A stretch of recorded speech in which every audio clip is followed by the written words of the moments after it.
Hey everybody. So about to go live with the OCM CCB meeting in like 2 minutes. Roll up here.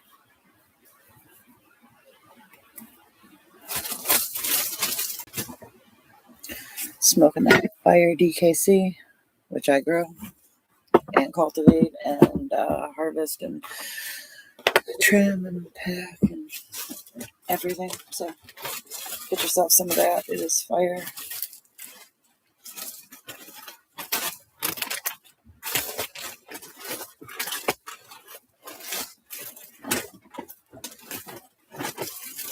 When you have a variety you want to smoke for the meeting.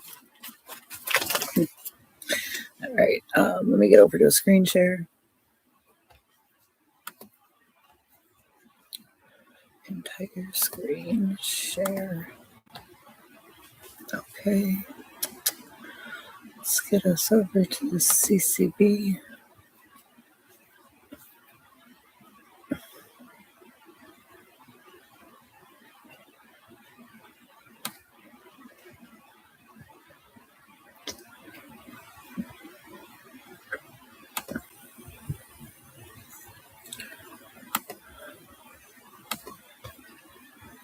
Man. Trying to remember how I shared it before where I could see myself at the bottom too.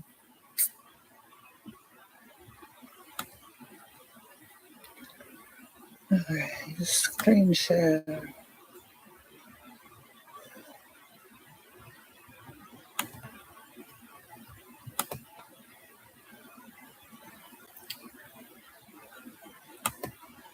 Oh, okay. I think we're in. In.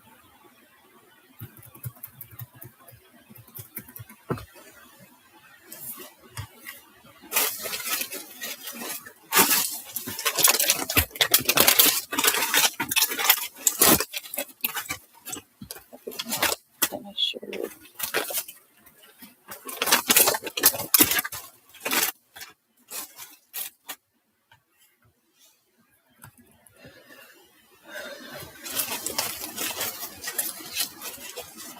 Alright, it's 11:01 a.m. It says that their volume is on.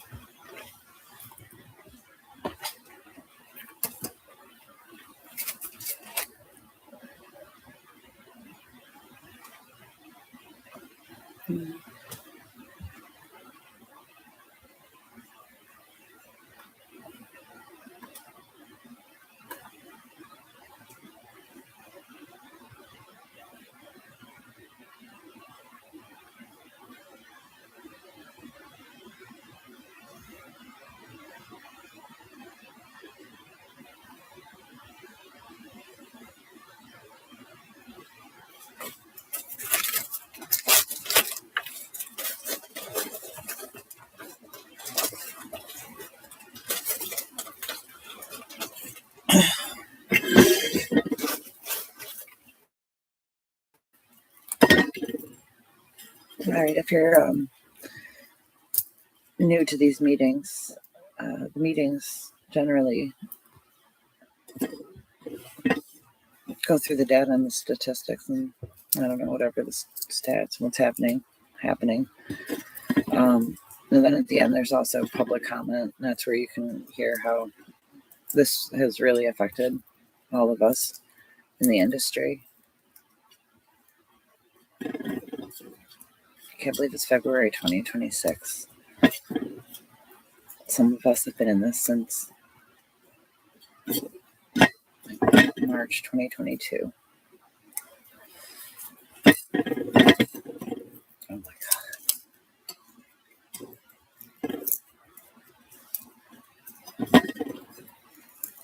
Sorry, try not to cry because it's such a long time that we've been in this. So many lives, so many cultivators' lives have been ruined. The people who grow that weed for you, farmers who grew food besides weed for you, lives have been ruined.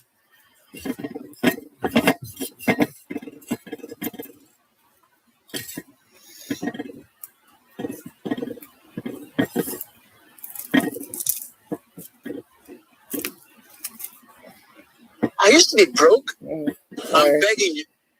Never. I got a message on my Facebook.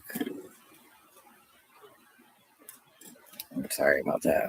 I'll turn the volume down over there. I was trying to pop in because a couple of us are getting approved for location removals. Or Hey everyone. Hey, additions. Finally. My name is Jessica Garcia. I'm chair of the Cannabis Control Board. Recognizing that we have all of our board members present here in the meeting room as well as in Buffalo joining us virtually, I will call this meeting to order. Thank you all for being here today to join us.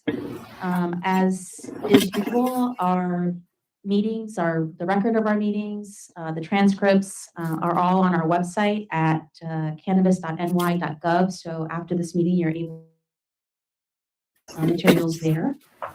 Today's agenda is going to include review and approval of the meeting minutes from our last meeting on December 18th, consideration of adult use applications for approval, consideration of adult use license amendment requests, consideration of adult use applications for renewal, consideration of conditional adult use retail dispensary renewals, consideration of a conditional adult use retail dispensary applicants for renewal acknowledging the SAPA compliance, consideration of adult use applications with provisional approval for final approval by the board, consideration of registered organization change in ownership, consideration of establishing amendment fees for certain types of amendments, consideration of certain applications with non-viable locations requesting the board to determine whether granting the license would promote public convenience and advantage, consideration of administrative appeals, and finally an update from the Office of Cannabis Management.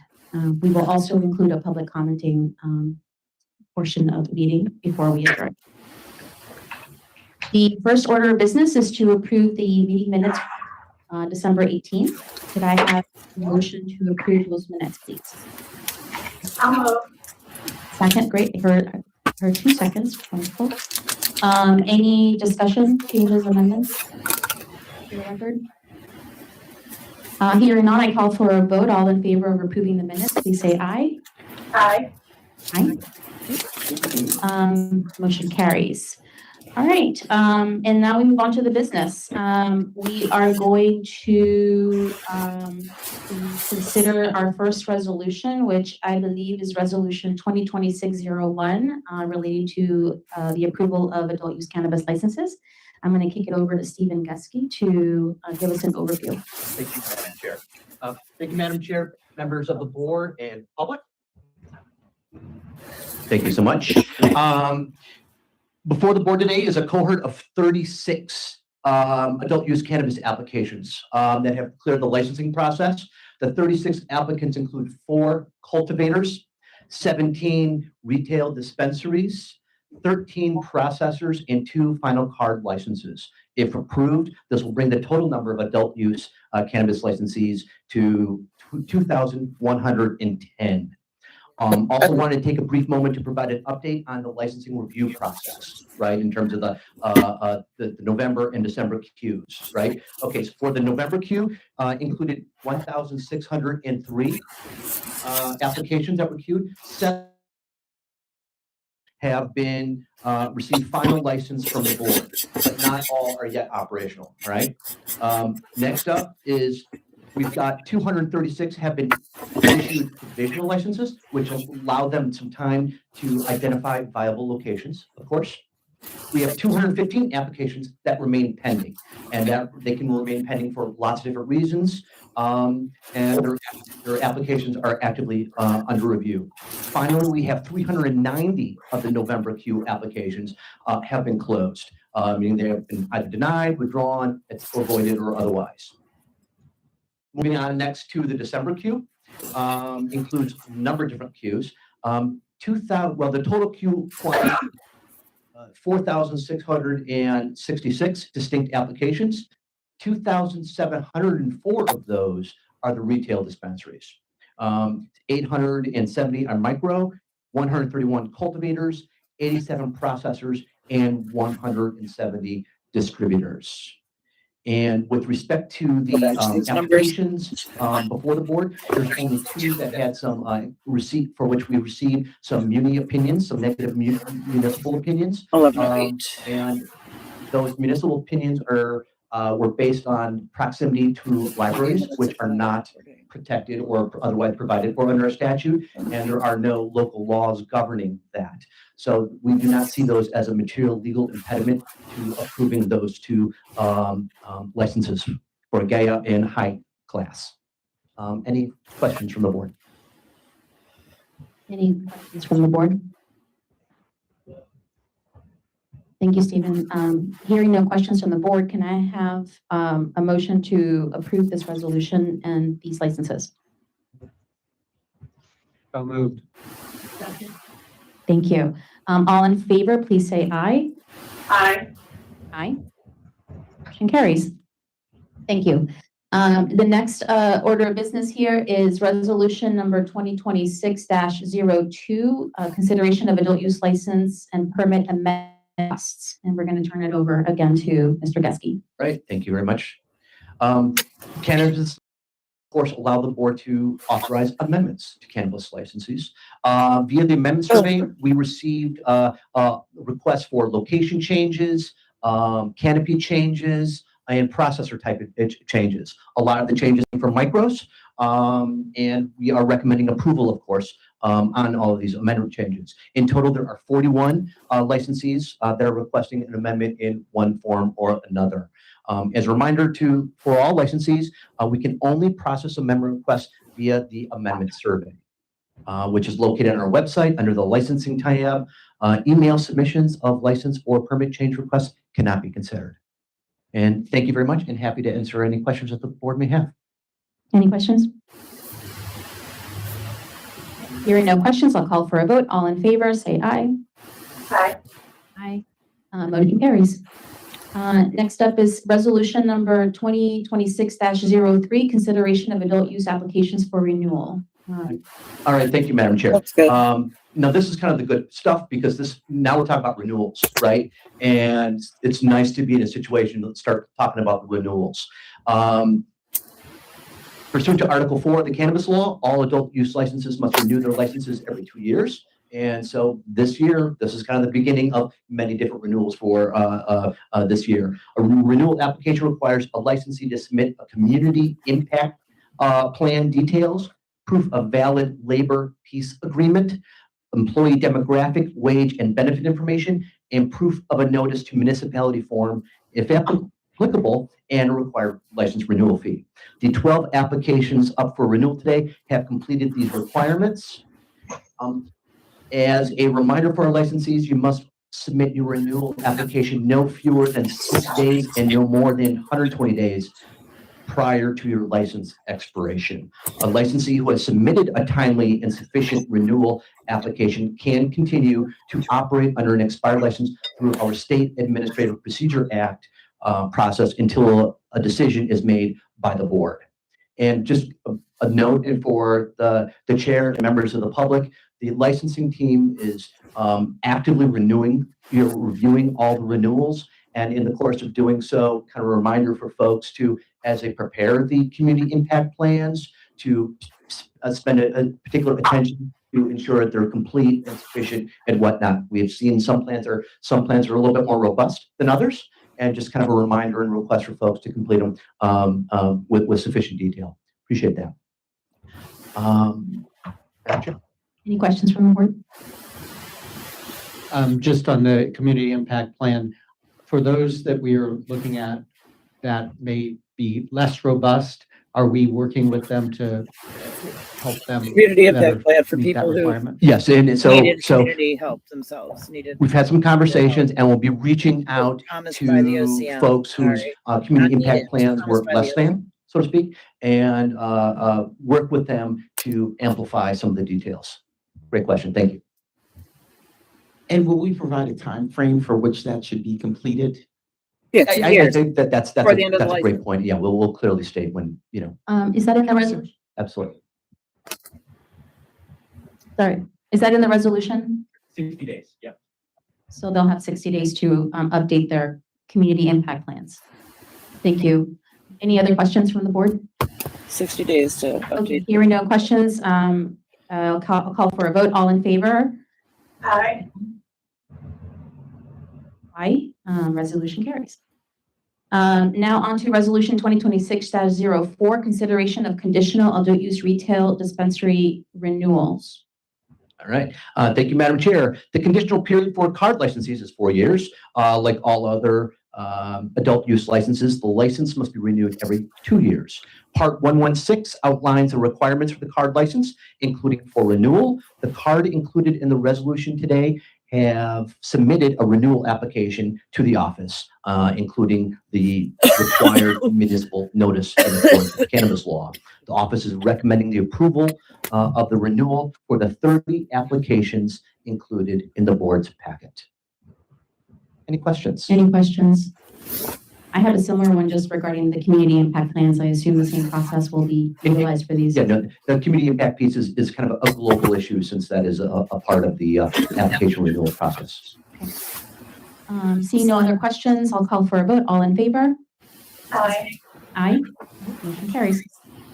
Next up is resolution number 2026-05, consideration of conditional adult use retail dispensary applicants for renewal, acknowledging SAPA compliance.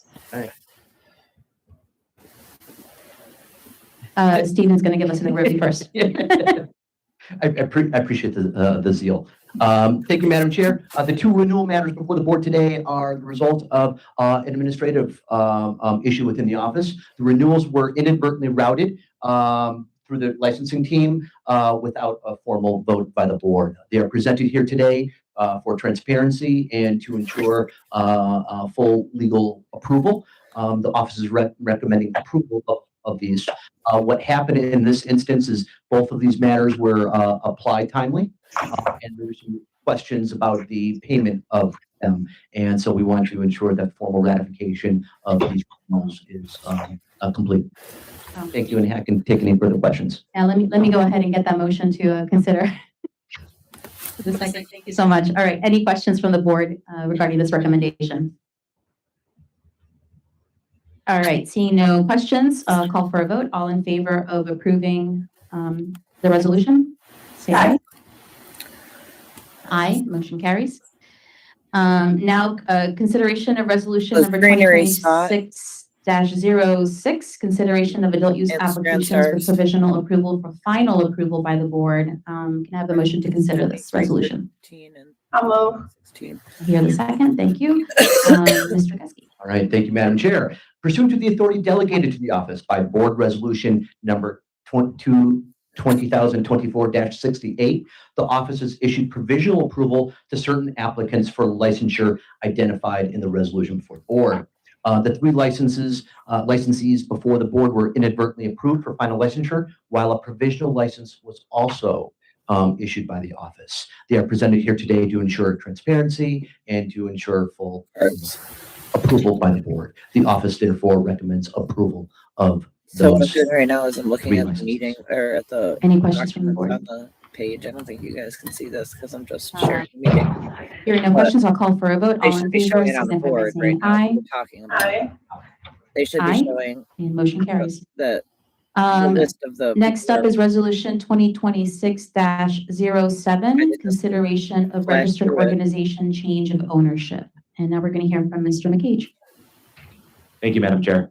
Before the board today is Registered resolution organization, for a not change in dispensary. ownership for a registered organization license, Vireo Health, New York LLC. This is not a transfer in the license, but rather just a change in ownership. So the controlling entity who owns 51% is changing to an entity called Ace Ventures. Vireo is currently licensed as a ROND, or registered organization non-dispensing, which allows the entity to participate in the adult use market and medical cannabis market, but only at the wholesale level. Vireo currently has 4 medical dispensaries open and operational throughout the state. If approved, the new ownership structure, this would be considered a social and economic equity applicant as a minority-owned business. And actually, our first registered organization that is operational that would be considered a C applicant. So a good milestone for that program. The office has reviewed materials, checked the TPIs. You're and not is a recommending C approval applicant for the if change you in own a ownership. registered. Okay. Thank you. Any What you questions from just the said board? makes no sense. Why does it make no sense? A C applicant is somebody who is Just, oh, sorry. Can I have a motion to social economically consider and vote on distressed this resolution? applicant. If you have 51% partnership you. in a registered All in favor, organization, signify by registered saying aye. organizations and medicals Aye. needed to be buying Aye. into All right, the motion carries. licensure at Next up is $20 million. resolution 2026-09, consideration of certain applications with And then they got non-viable away with not having locations, to do requesting that. the board to Pay determine $5 whether million. granting the license Ended up not would doing promote that. public convenience and advantage. Can I have a motion? Oh, did I skip one? Yeah, All you right, skipped let's through a go lot. back. You guys were Sorry, trying to guys. pass over the fact that there's no I such checked thing off, as I checked off too quickly on my list. ROND. Resolution 2026-08, consideration of establishing amendment fees for certain amendments. Mr. McCage. Oh, actually, can I have a motion to consider that resolution? Thank you. Mr. McCage, to you. Thank you, Madam Chair. Before the board today is a resolution to establish an amendment fee schedule. In the cannabis law, the board has the ability to establish amendment fees.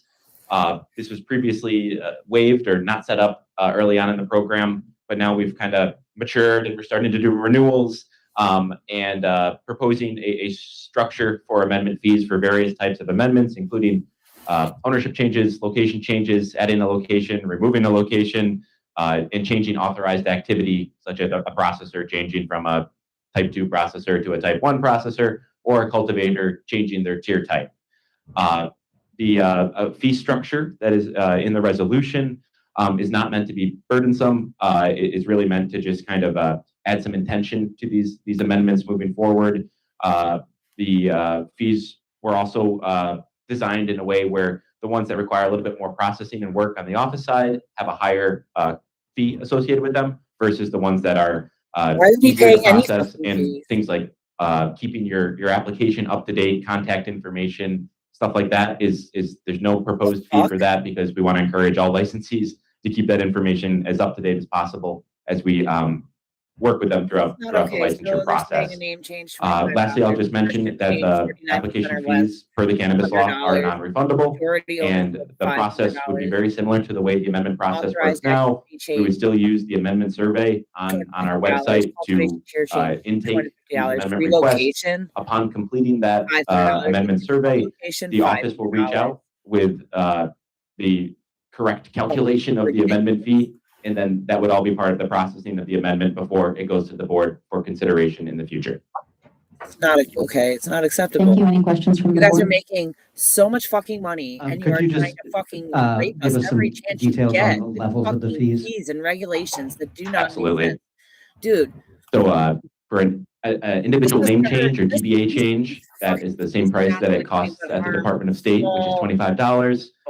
For an ownership change, that is 49% or less. So someone's changing the TBI in the entity, but it's not changing the majority control. That proposed amendment is $100 for a majority ownership change, where you are changing the 51%. That amendment would have to come back before the board. That's a $500 proposed amendment fee. By the OCM. For an authorized activity change, so the processor changing their processor type, that is $250.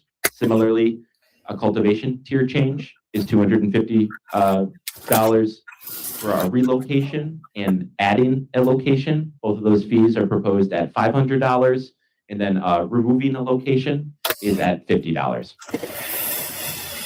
And how do these fees compare to fees other agencies charge? Did some research looking out there comparing to what other states and agencies charge for these types of amendments, trying to keep them in line and not burdensome on the licensee. Thank you. Any other questions? Seeing no questions, I'll call for a vote. All in favor, say aye. This is ridiculous. You guys are fucking Aye. ridiculous. Motion carries. And now we already have a motion on resolution We don't give a shit. 2026-09 We have no clue what's going on. for the PCAs. I just need a second. There's an uninformed I'll board second. decisions. Thank you very much. And I will consider this PCA request. Thank you, Madam Chair. Before we get into details of, we just have one PCA on the agenda for today. A reminder that as of November 5th, the PCA regulations voted on by the board at the June meeting are now in effect. All right. So, but this kind of relates to one of the old under the old law for this particular matter. Applicants that request to be considered for PCA from November 5th onward will be considered under the new regulations, of course. The text of the new regulations are on our website.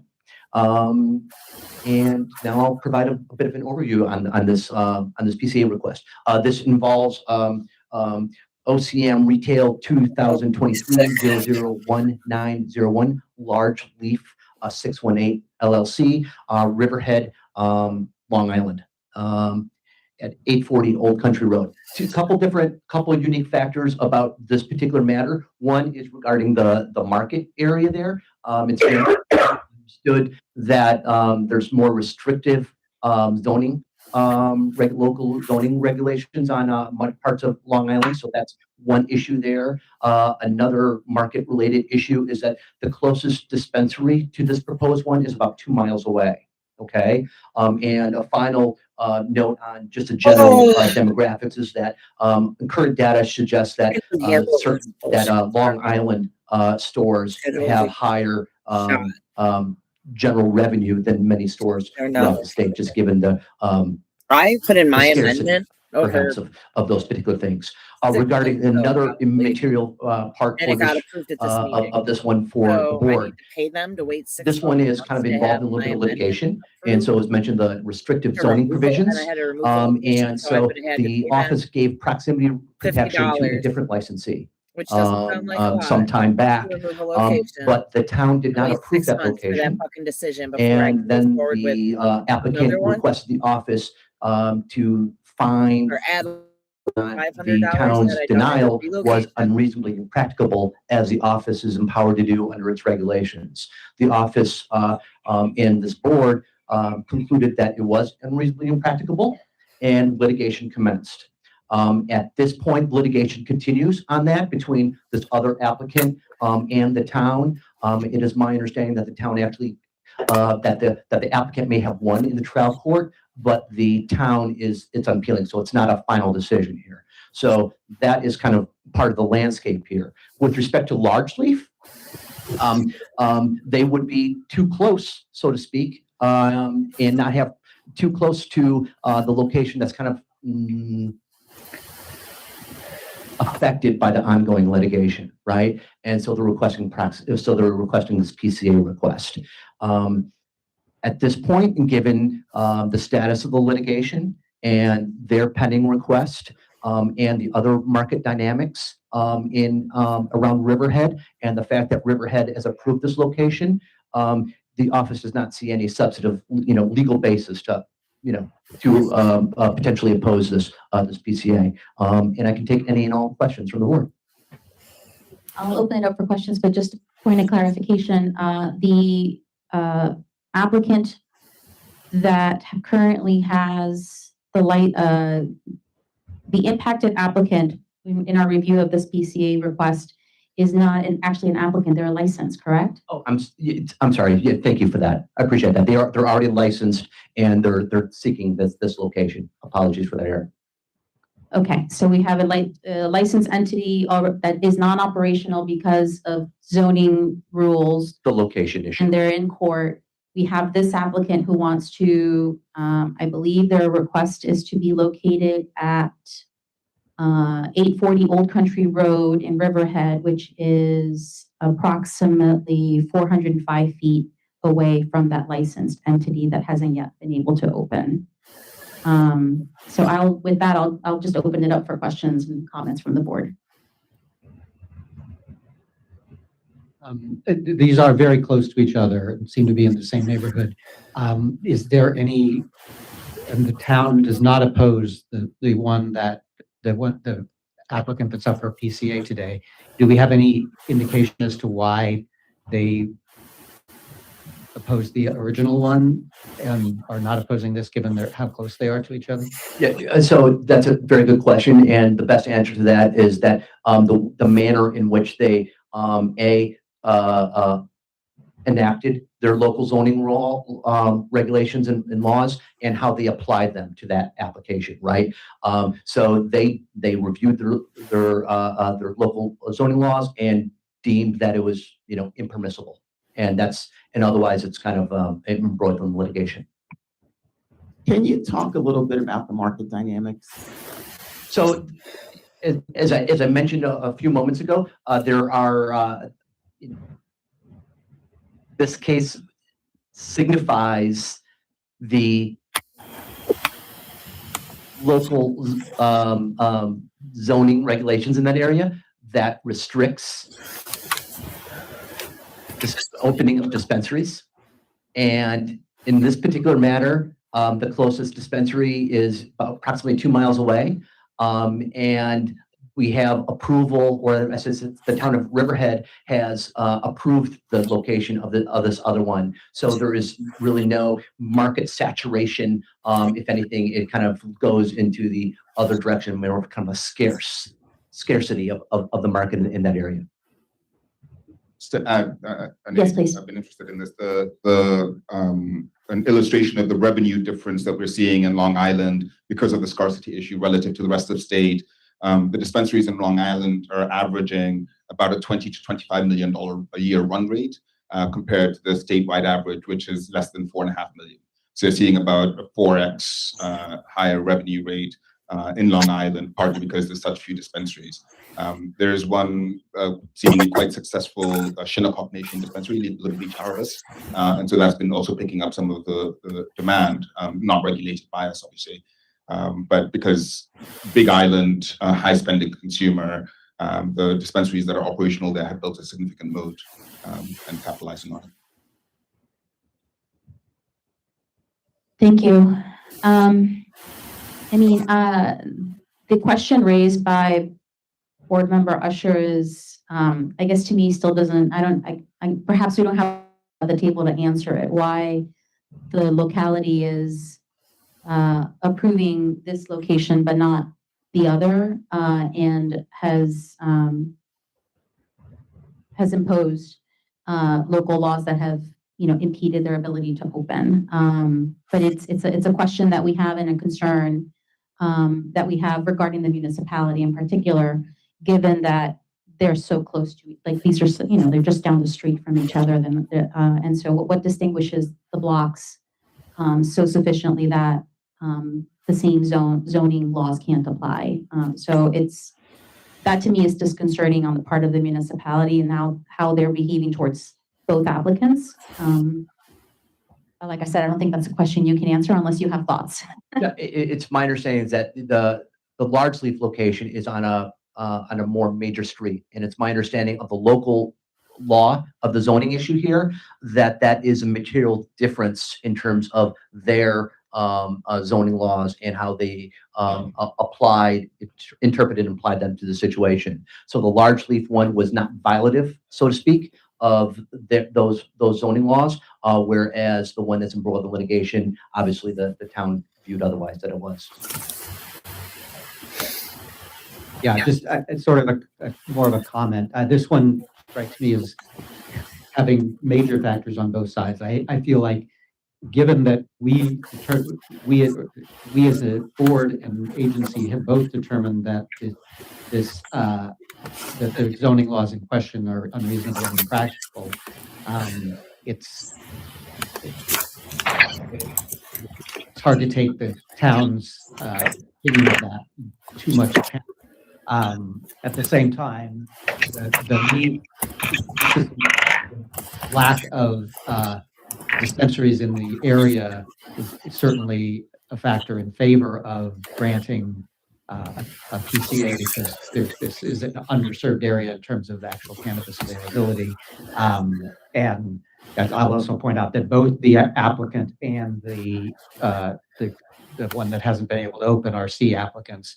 So we do want to support that, but in this case, they're both C applicants, so it's unclear how that lays out. So those are some of my thoughts about how we're going to have to figure out how to balance those.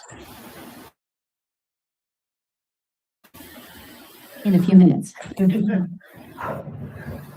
Any other comments or questions from the board? Are we ready to vote on this matter?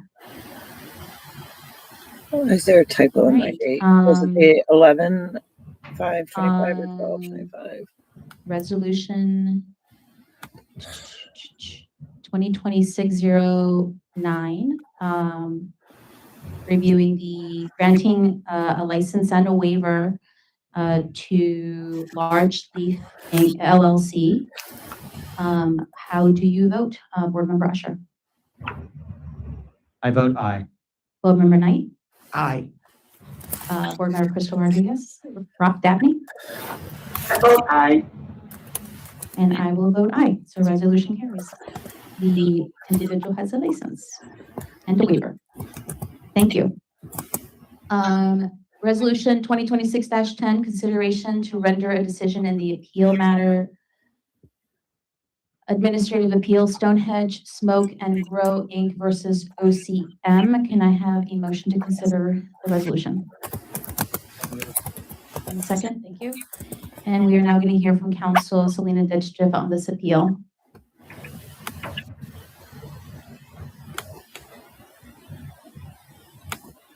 Good morning, board members. Good morning, everyone. There are two administrative appeals before the board this morning.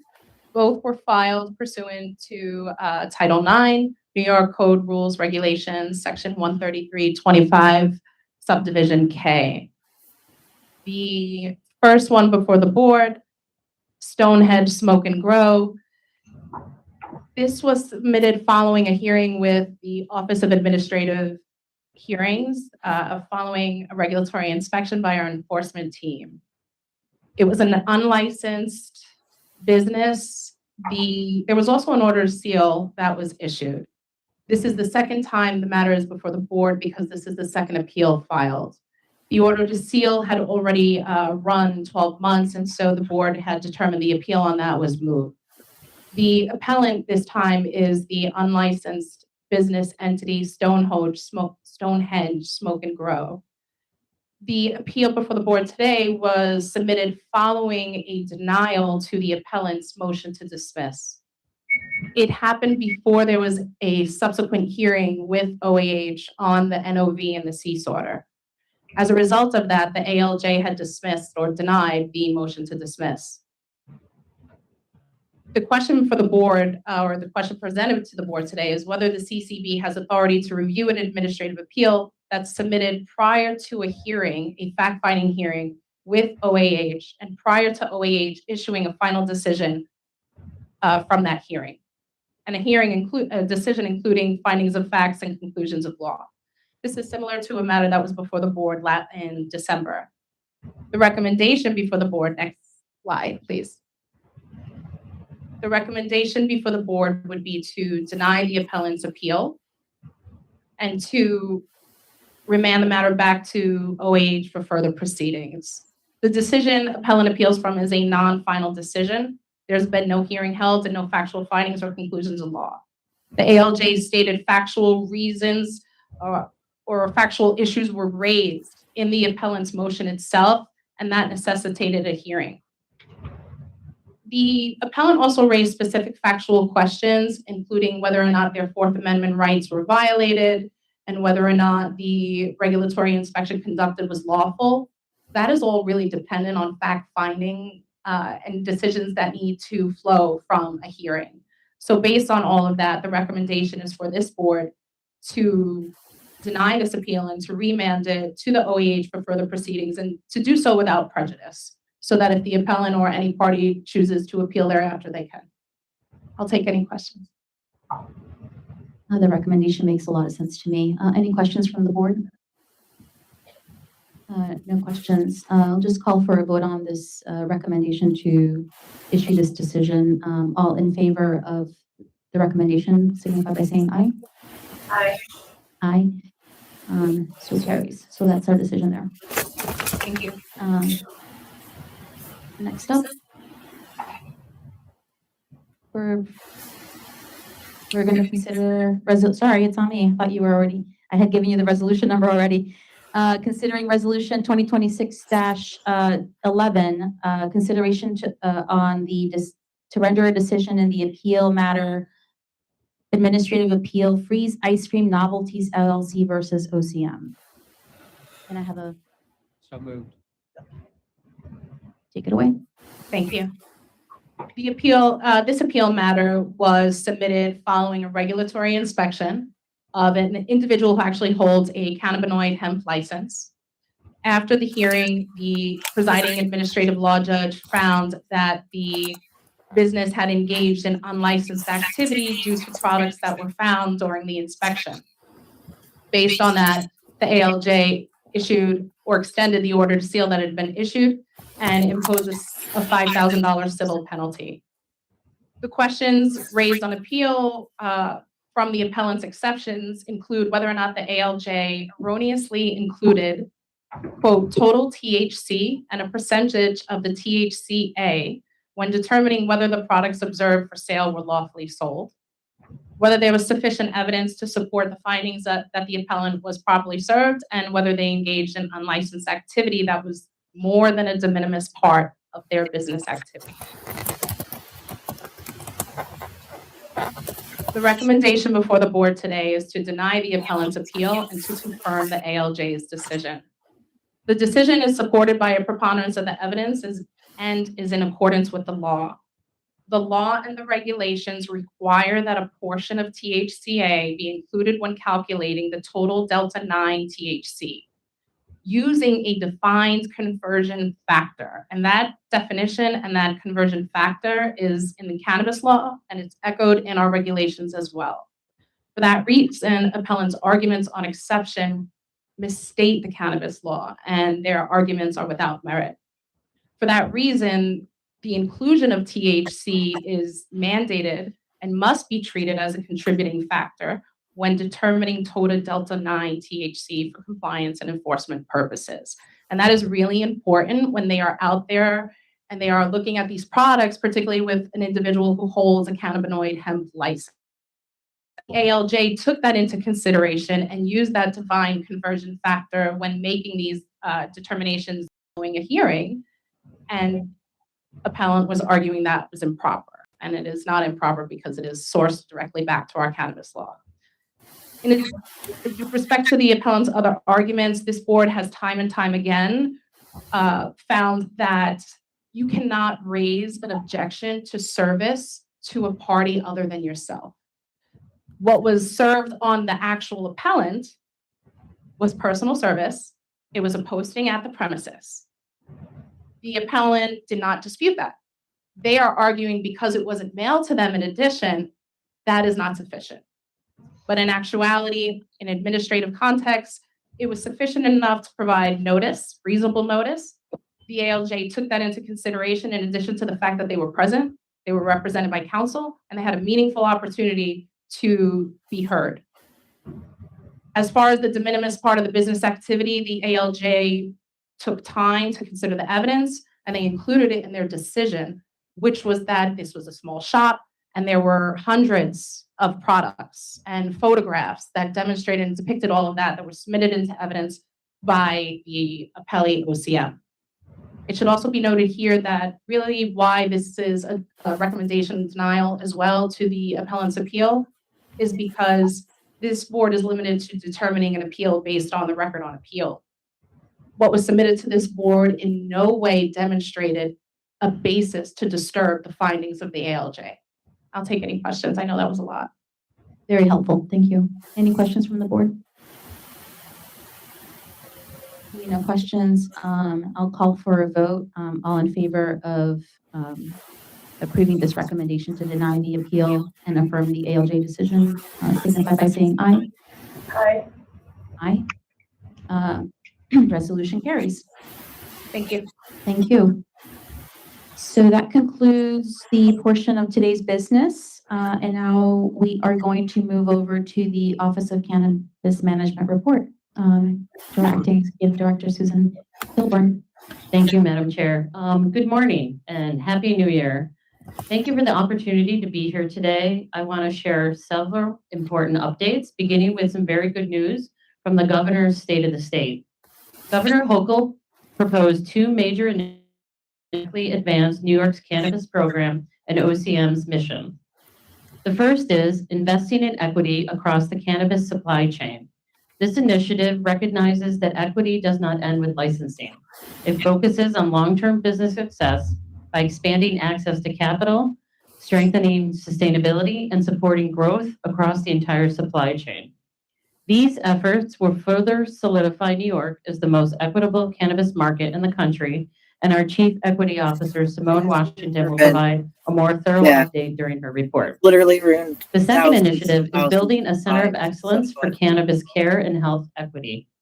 The first in the nation center will help reduce health Oh, here's disparities your real by agenda. training clinicians in cannabis pharmacology, evidence-based care, and patient counseling, topics that are rarely included in traditional medical education.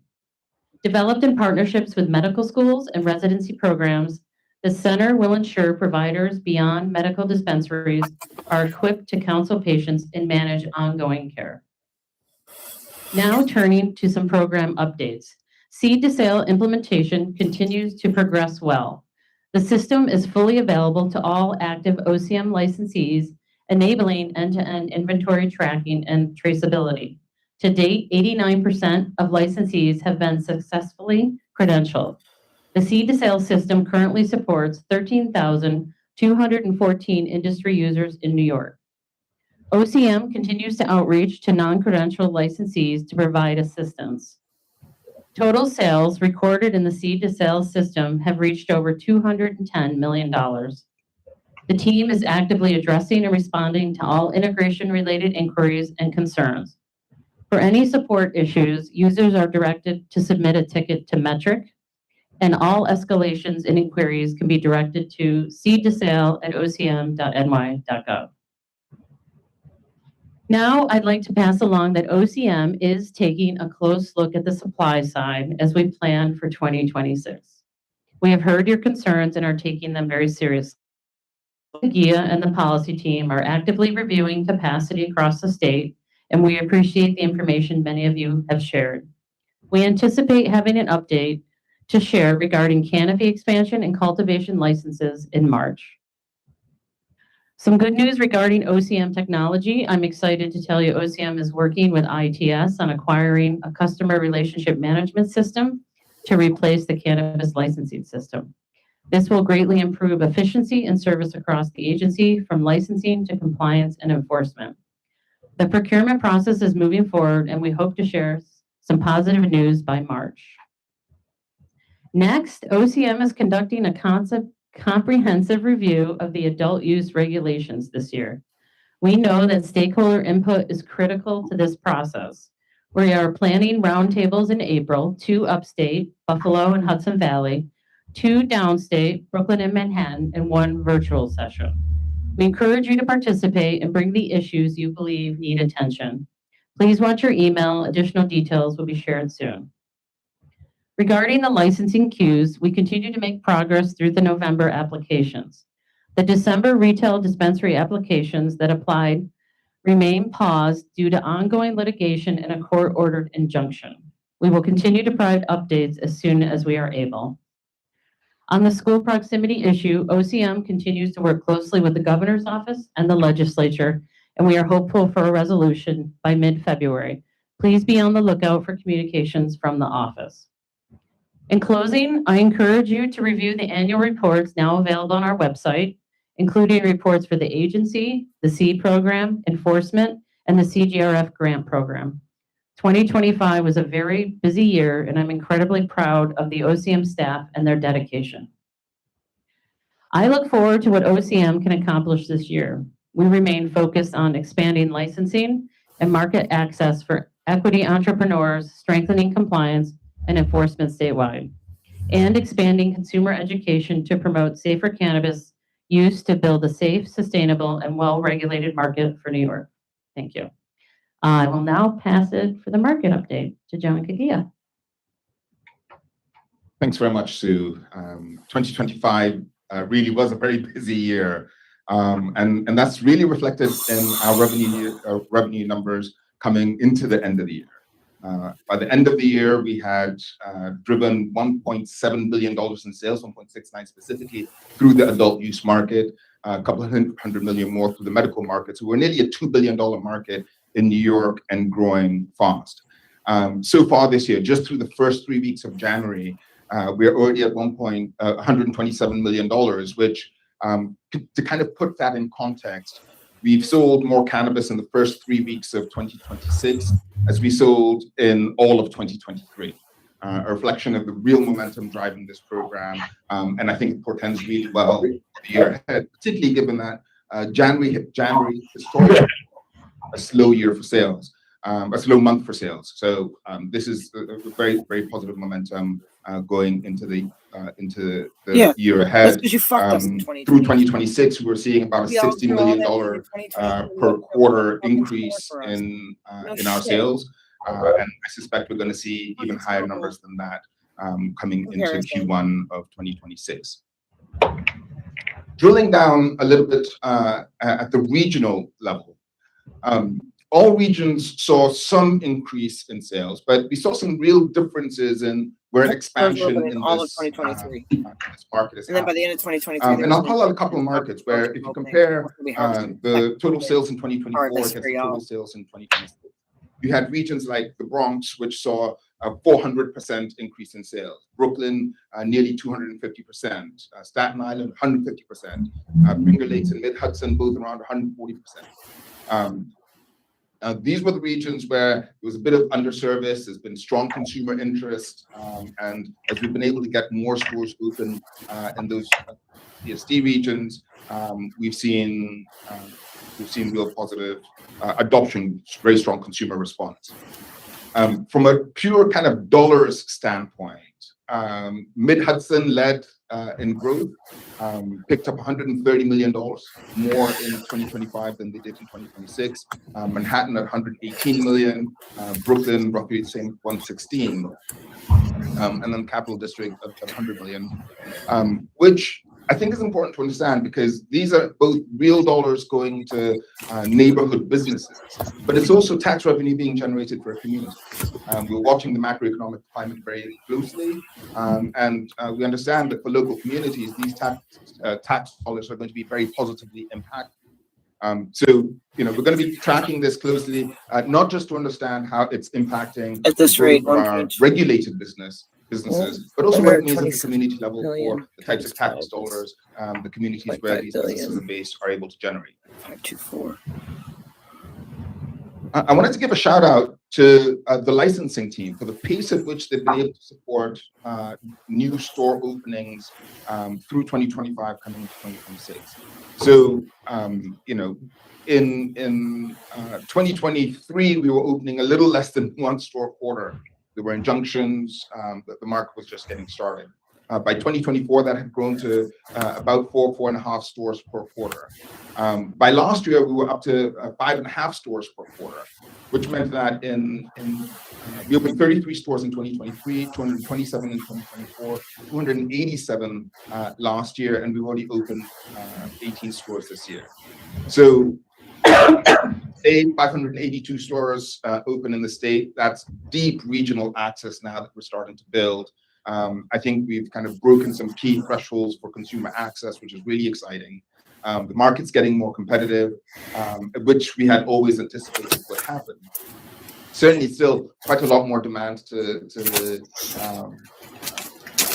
serve as we continue to grow. But a phenomenal pace that we have come out of 2025 going to 2026. And we're going to be looking at the compliance and licensing team to continue the great momentum that they have built.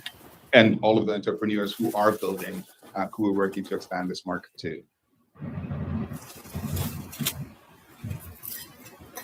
Also wanted to provide a bit of a snapshot on the next slide on how revenue is growing between stores that have been open for longer. So folks who were open pre-2025 versus those who opened in 2025. So looking at the revenue data for the monthly revenue data for 2025 for the full calendar year, we saw that the stores that opened in the beginning of 2025 I want to know how many cultivators lives accounted for less than 10% of the revenue, the total revenue for the year. or for that respective month. By the time we got to the end of the year, the stores that opened in 2025 accounted for 40% of the revenue that we generated that month. Part of what this is telling us is the new stores that are open are picking up quite quickly. I think we've kind of crossed the threshold of the consumer adoption curve. Consumers are more knowledgeable about the legal market. They're more familiar with the products on the market. They may have already started purchasing in the legal market and are now transitioning to the new stores, so their spending has been transferred already. I think a really positive sign for the consumer adoption curve and the rate at which, as we open more stores, those stores are going to be attracting more consumers into the market. Like I said, still a lot of work to be done. There's a lot of parts of the state that still don't have operational retailers. We've talked about Long Island being a good example of where we think there remains some significant untapped demand. But a positive sign of how consumers are responding to the legal market, critically, partly because the kind of product mix and the product affordability have also changed significantly. So thinking specifically around product affordability, I want to show how product prices have trended over the last couple of years. So at the beginning of 2024, the average price, if you looked across our entire product portfolio, the average price of a product in New York's legal market was roughly $39, $39.34. By the end of 2025, by the fourth quarter of 2025, that had fallen to $31.65, $31.65. So about a 20% increase in the average retail price. Yeah. That's Crushing the important small because cultivators. the legal market has been significantly more expensive than unregulated market. Part of the reason we're having such a significant challenge competing against the unlicensed stores. They were just significantly cheaper. This price compression, which is totally normal and happens in regulated markets, has happened in every single legal market in the country. Is partly a reflection of increased market efficiency. Producers are growing and this is producing because you guys let in RONDs. Contain the costs. Partly a reflection of increased competition between brands at the product level, between retailers at the storefront level. Multi-state operators that were allowed to bring and that's that were leading to for it, and improved then you guys affordability left them for on our the consumers. shelves. It is worth noting, even as we have seen this 20% decline in prices over the last couple of years, New York's average price is still significantly higher than the national average. And that's important to understand. We are observing some of our regional neighbors where the average price of an eighth has fallen from $50 to $14 in It's not in a sustainable unless you're growing. Part of why we're trying to factory be so deliberate cannabis. and intentional about our approach to cultivation licensing, how we grow the supply chain, is because one common characteristics across the markets where you've seen the most significant compression is over-licensing of the supply side, which means that cultivators in particular are fire saling the product. It crashes prices and then has all of these knock-on effects. You have businesses going under, you have failure of businesses to pay their tax revenues, and we've seen delinquencies in the billions of dollars now across the country. Report taxes. So the cascading impacts of over-licensing are real. We do think there is a measured approach by which ourselves and feed our families. Using the data that we're collecting now. Very excited to have the seed to sale data to amplify what we know about the market. But we think there's an approach where you can grow the market both aggressively but responsibly to try and mitigate that flash crash that has so acutely impacted other markets. So we'll be talking a little bit more about this as we get into the market board meeting and look forward to sharing our analysis and recommendations there. But I think New York has done a robust job so far of having a more measured kind of price compression. It's yes, a competitive market. Products are more affordable, but we have been able to stem so far the risk of that very aggressive price decline that makes it hard for folks to remain in business. Yeah. And then maybe a quick final snapshot here about products as well. Comparing our product mix, so what the share of the baskets, what the share of products being sold was in 2024 against 2025. A couple of things jumped out at me. So if you look at the two bars on the left and the right, comparing kind of the share of each product category, there was very little movement between the 2 years. Flour was 34% in 2024, 35% in 2025. Vape pens, 27% in 24, 26% in 25. And the rest of the categories, you had 1 or 2 percentage points differences. That to me suggests consumers kind of know what their preferences are kind of locked in. They're buying a lot more product from the legal market, but you're not seeing these dramatic shifts in new categories emerging and consumers shifting there. We'll continue to monitor this, and I think there's still room for some movement here, but at least between 2024 and 2025, preferences in terms of what folks were going to buy from our stores remain relatively steady.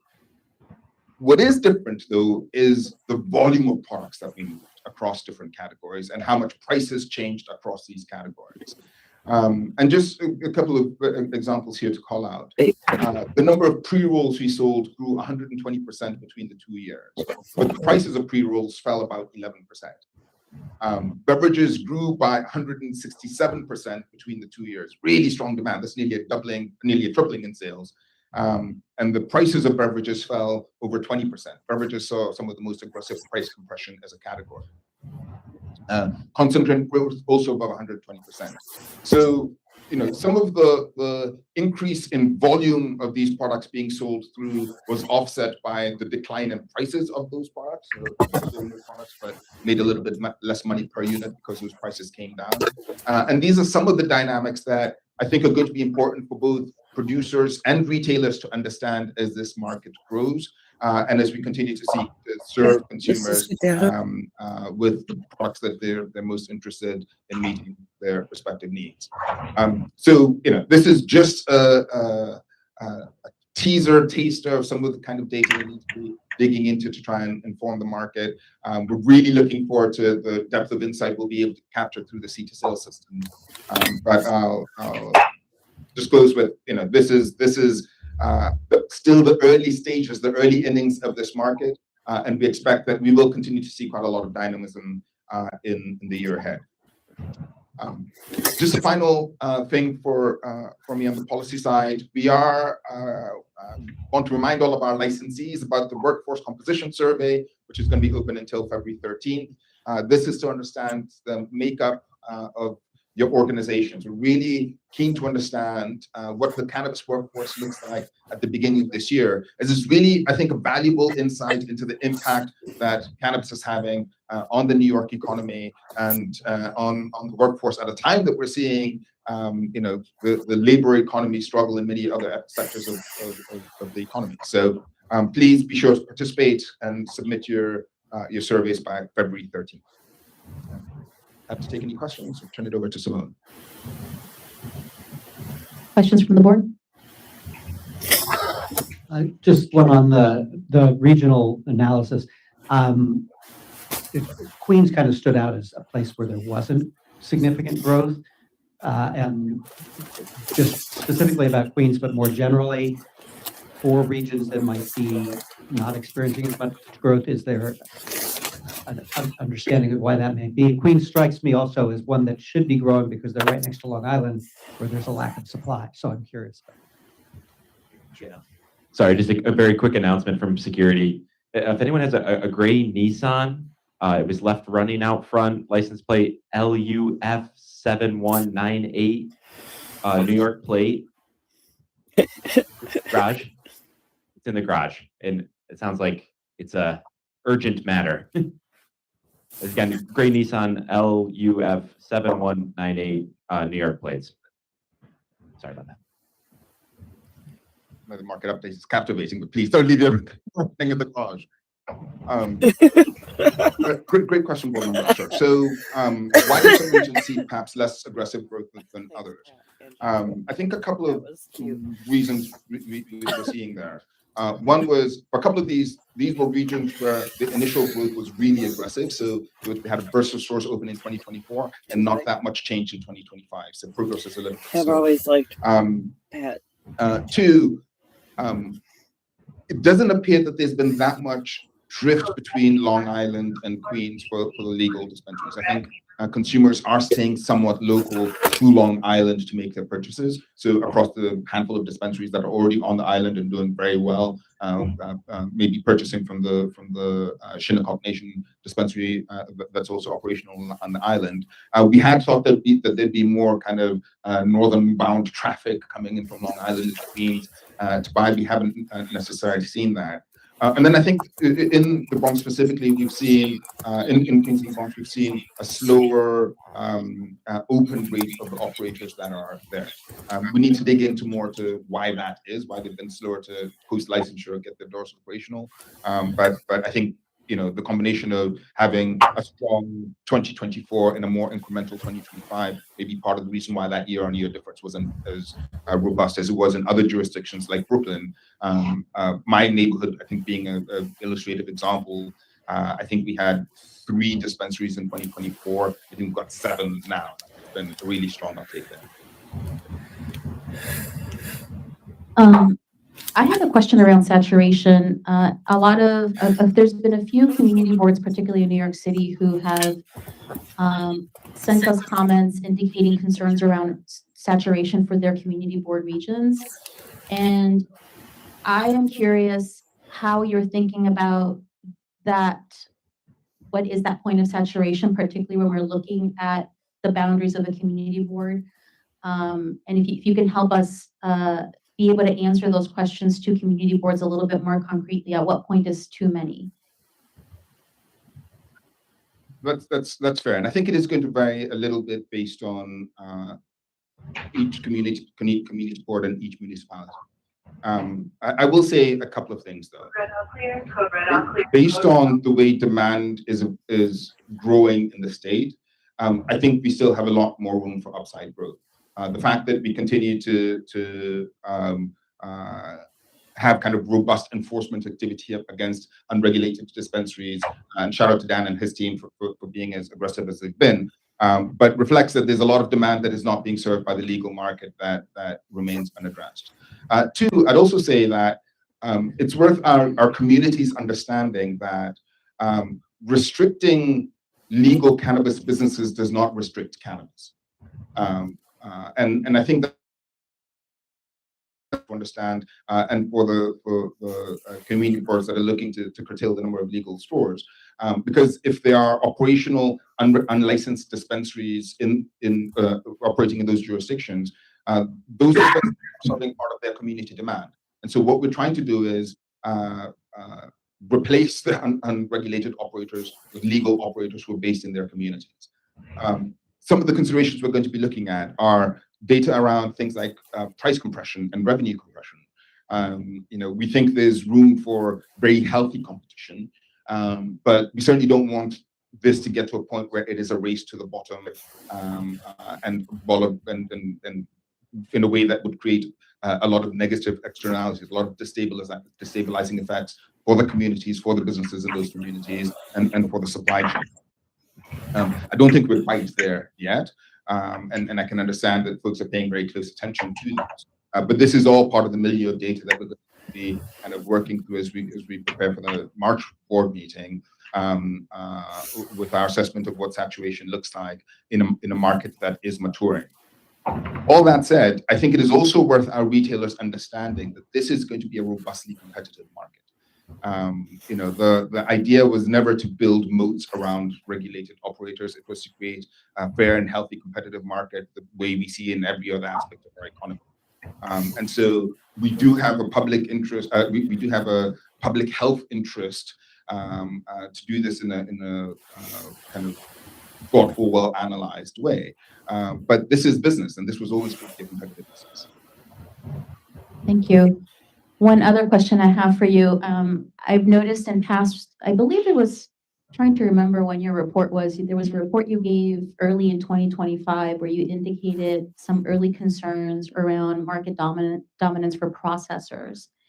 We haven't gotten an update from you regarding that, you know, in a bit. Obviously, you were away, but I'm curious if how you're tracking that, and if we can possibly get a report on what that's looking like, to make sure that as we're looking at regulatory amendments, we can consider how we can ensure that we're not creating market dominance in that area. kind of the balance of the supply chain is certainly something that we are thinking deeply about. I would like to kind of present a more formal report on that once we have the data at hand. Seat to sale is going to be game in our ability to track this in a much more kind of robust and insightful way.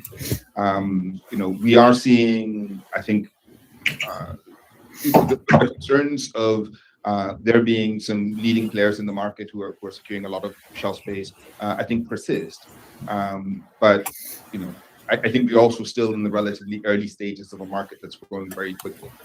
Consumer preferences, the share of product categories may not be changing much, but brand preferences are evolving. So, a couple of thoughts there. One, having the seat to sale data will enable us to track this more robustly. Two, we want to make sure that on the compliance side, that folks are coloring within the lines, not using kind of undue incentives to secure shelf space and secure share of consumer wallet. But I think we'll present more on that as we go into the March and subsequent board meetings. Thank you. Anything else?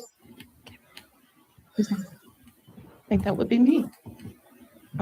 Before I start, I just want to extend a deep debt of gratitude to the C team. We often in this audience don't see the team behind the work. In the 7 months that I've been here, this team has really rolled up its sleeves and done the homework, as one person characterized it, to really get a sense of what does this market need to actually be equitable. And so you may not see in these meetings or in real time the fruits of our labor, but I just want to assure you I have a hell of a team that's really doing the work. And so I just want to say thank you. Also to the licensees who happen to be classified as equity and also applicants. Again, we are working really, really hard across the agency to make sure that equity remains the cornerstone of this market. It is heavy work. It is not easy work. Okay, But I just want to assure you we are doing the work. And so with that, I'll jump into the regular update. I'll hold you C. to it. For the licenses, the adult use licenses issued today, you will see a common trend in our distressed farmers, service disabled veterans, and CDIs. We are still lacking. Again, the team and I are out on the street talking to licensees, also looking at the data to figure out why does this remain a consistent lag. The majority of the businesses fall within the minority-owned business category and/or the women-owned business category at 39% and 33% respectively. For overall, next slide, please. 0% we're still doing good in terms of the number of C licenses in the market. It's roughly at 57%, which exceeds our goal of 50%. Again, that trend still remains true overall. Most of the licenses are either classified as minority-owned businesses, women-owned businesses, with lacks in the CDI, service disabled veteran, and distressed farmer area. More broadly across the supply chain in terms of licensing types, it goes without saying that the vast majority of C licensees happen to be adult use retail dispensary licensees, followed by adult use micro businesses at 59%. And then somewhat equally distributed adult use cultivators, processors, and distributors fall within that mid-range of 40%. I want to be very clear, and I've said this in previous meetings, but I think it bears reiterating. These numbers are just a preface of a larger story, right? If we're tracking equity solely based on outputs, then we're not doing a good job in making sure that people who move into this industry actually have a fair shot to be competitive. And so part of the work that the C team is leading right now is looking at not just the supply chain, but the value chain. We recognize that equity applicants are coming in primarily at a disadvantage, right? You don't have access to investors or wealthy friends and family. And so how do we start to help you add value to your businesses in a way that gives you a leg up? And so that's really going to be the crux of the work of the C team moving forward in 2026 and beyond. And so what I want to share with you rather quickly, next slide, please, is kind of the first swipe at the culmination of our work. Like I said, we've been out talking to you all, we've looked at the data, and what I've tried to do here, having worked in philanthropy before, is give a framework that articulates a theory of change. If we do this, then X will happen. And so looking at the MRTA, looking at previous programs and talking to you all, I've tried to condense this in a way that will signal to you where we'll be focusing our work. And so this is the C framework. At the heart of everything we do is really around market and business development. John's shop with policy does a wonderful job looking at the market. My team really is looking at the business development aspect of things. No two businesses are alike, and so there needs to be a suite of services to meet people at all levels of the business development life cycle. And so we're really, again, trying to peel back the layers of the onion to figure out what do you need to thrive. And then at the bottom of this is at the heart of who we are. It's in the MRTA. It's the Right. restorative and social justice piece. The restorative piece, it goes without saying, Rockefeller drug law, stop and frisk, over policing, divestment from communities.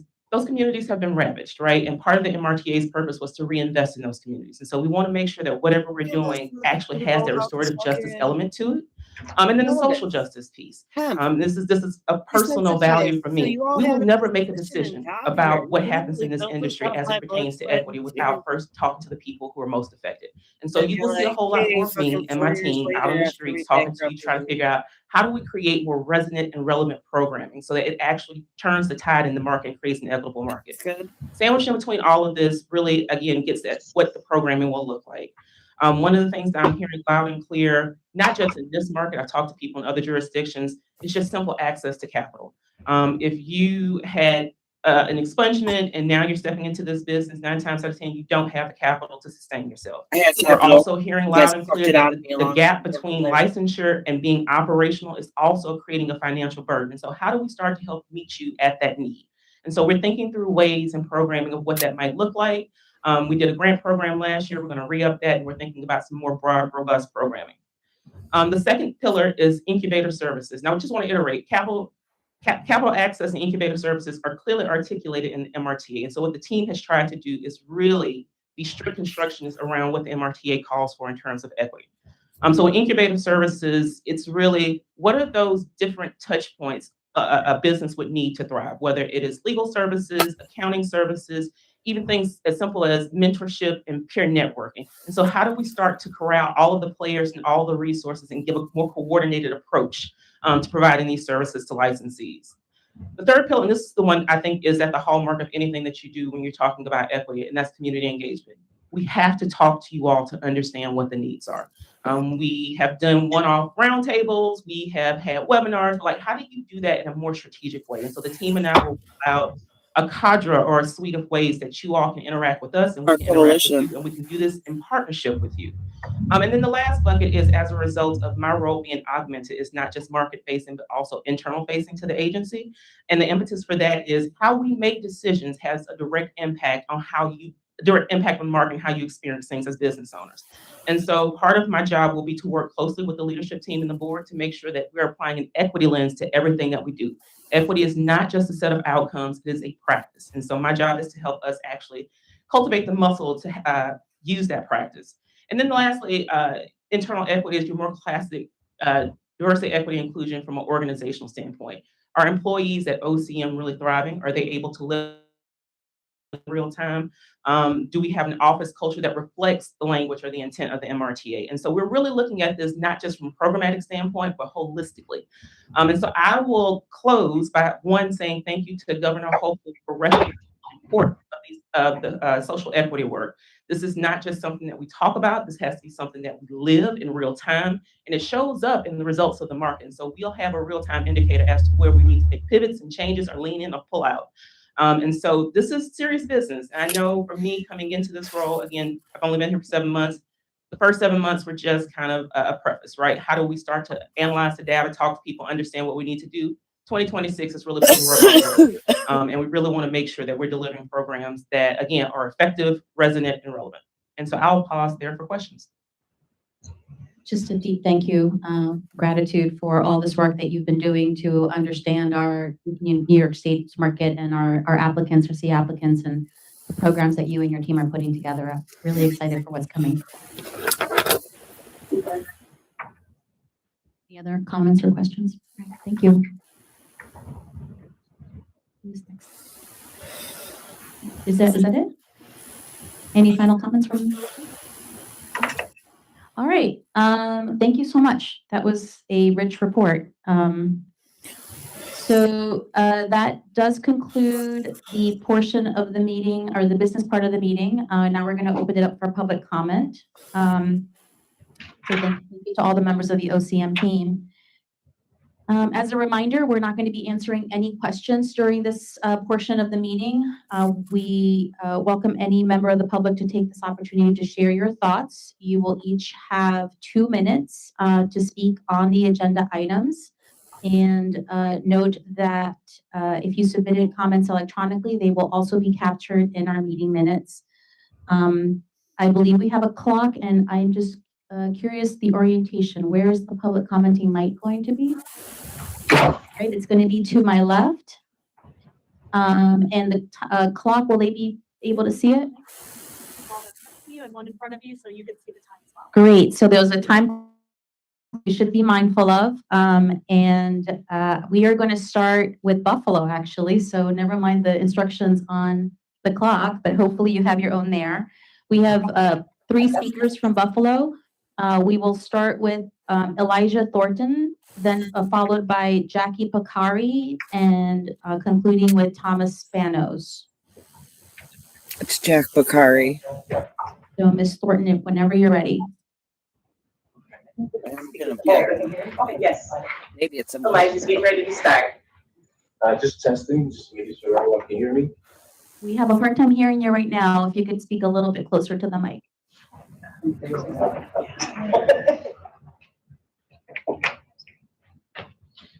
Can you hear me better from here? You would need to speak up too. Okay, sorry. Can you hear me better? Sorry, I'm a Yes. light voice. Okay. I'll try to speak up. My name is Elijah. I'm from Buffalo, New York, and work in the medical cannabis space. I hate to interrupt you, but it's really hard to hear you. Okay. So I work in the medical cannabis space, and I just wanted to try and bring a little bit of awareness to, as we talk about like the businesses and the companies and social equity in that sense, but I also want to kind of bring a little bit of awareness for the backbone of these companies and these businesses, and that's the work. Mr. Thornton, I'm sorry, we still can't hear you. Can we resolve the mic issue and maybe we'll take a speaker from New York City while we? That's fine. Let's mute it. I mean, it's. Jessica, are you able to hear me from here? Yes. Okay. I think it's a loudness issue and just being, I can hear you at the beginning, Mr. Thornton, but then you fade out as you go on. So really project. Yeah. So speak as loud as I'm speaking. Okay. Good luck. Feel free to yell. We won't be offended. Okay. How's this? Can you hear me? Is that okay?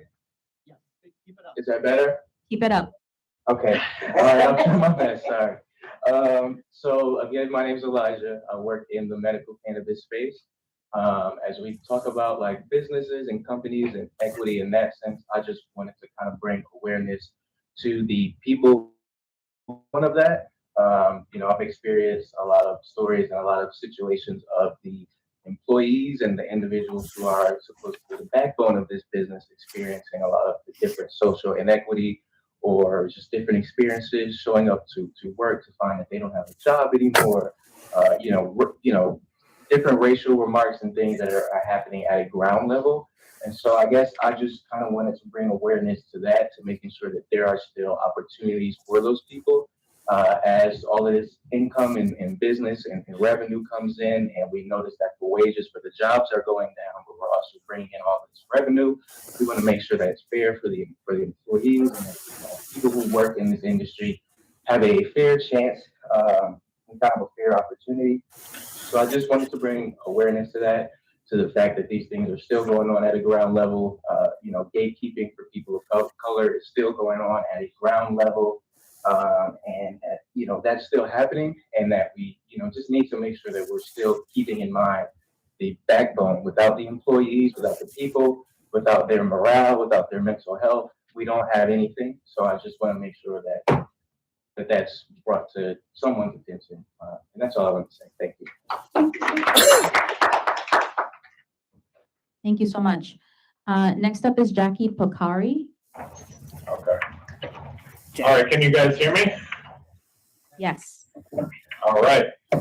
My name's Jack Picari. I just wanted to give my 2 cents on everything going in the market. I loved the overview today and our discussion, kind of just echoing Elijah.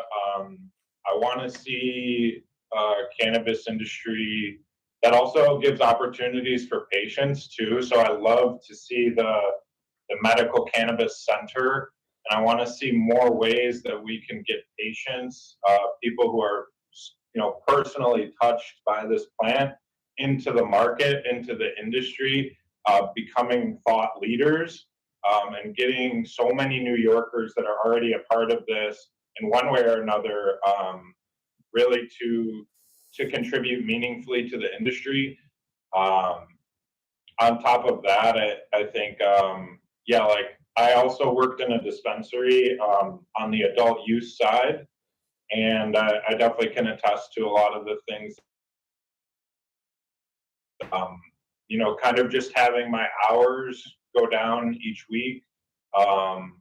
You know, we all have families to support, and so that it's important that we are honest with the workers of these dispensaries, that we're involving our community and we're making it the most meaningful cannabis industry this can be, because New York is poised to really claim this opportunity in a way unlike any other state. So I just want to see more medical patients involved, whether that's in the medical industry or in the adult use side. I just can't wait to hear more about, you know, the research centers and what we're going to be doing there. Great work on everything else, though, everyone. Thank you for your presence today. No, it's not Thank you for great your work. comments. Next is Thomas Jeff, Spanos. you know they fucked us. Thank you. Can you hear me? Yes. Great, thank you. Good afternoon, board members. Thank you for the opportunity to speak. My name is Thomas Spanos. I'm a cannabis attorney. I'm also a part owner and a licensed processor, and I'm a CDI. I'm from Jamestown. In your cannabis regulation, section 124.1G, it says a nursery, cultivator, processor, micro business, cooperative, distributor, ROD, or RON may provide free samples of cannabis products to negotiate a sale to a retail, dispensary, or on-site consumption licensee premises that does not currently carry the cannabis product being sampled. The regulations even lay out the process for this. The samples are physically marked, the samples are electronically marked, the manifest is created, the retailer receives the samples, the retailer puts them into their system, and then they're free to try them to decide if they want to buy. This is exactly what we've been doing for the last year, and that's been the practice as I know it since we started the market. Unfortunately, last week, the office decided that as we implement metric, those words don't mean what they say, and only distributors are actually allowed to take part in this process. I'm not here to ask you to change this because we can't compete with bigger companies that just shower dispensaries and samples regardless. But this highlights the larger problem that we, the regulated people here in New York, face. We have no way to predict how decisions by OCM are going to be made. We can't count on the language in the regulations. We can't count on prior practice. We can't count on the State Administrative Procedure Act for us to all have a discussion about these things. I can substantiate all of those, but not in 2 minutes. The uncertainty that this creates only makes it harder, more costly, and more time consuming for your licensed operators to be a part of this market.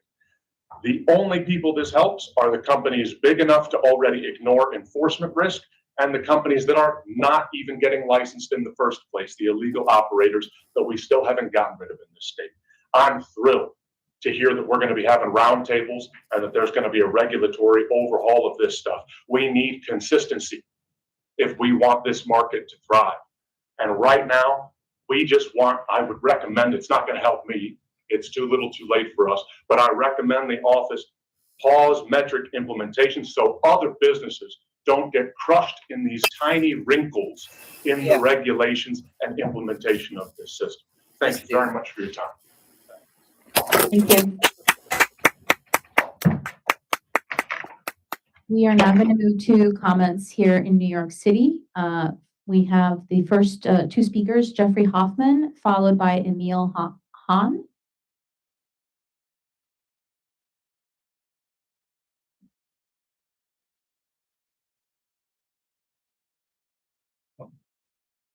Good afternoon. My name is Jeffrey Hoffman. I'm an attorney here in New York City. First, I want to thank the board on behalf of my clients, some of whom are in the room today, that you issued licenses to. Much appreciated for that.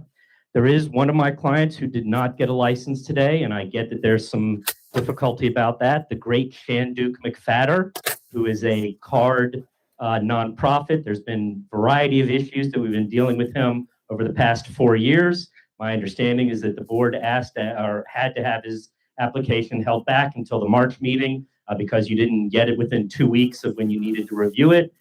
please, please, please, between now and the March meeting, review Mr. McFadder's application. We would greatly, greatly appreciate it. I want to make a comment about the Community Reinvestment Fund.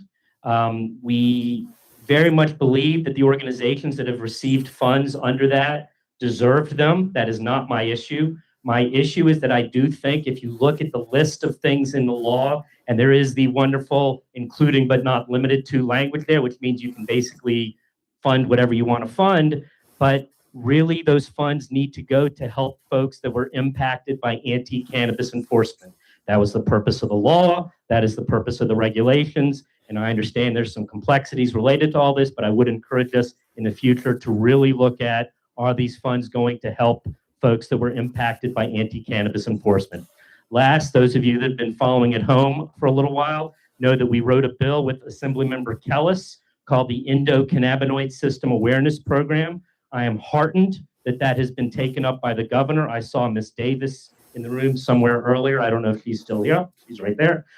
We would love to work with the governor's office. I know Dr. Chin and some other folks at OCM. We're going to have a big discussion with some assembly members. We would love to work with the governor's office to make sure that this center really brings the excellence in medical cannabis to New York. Thank you very much. Thank you. Emil Hahn, followed by Oscar Orduña.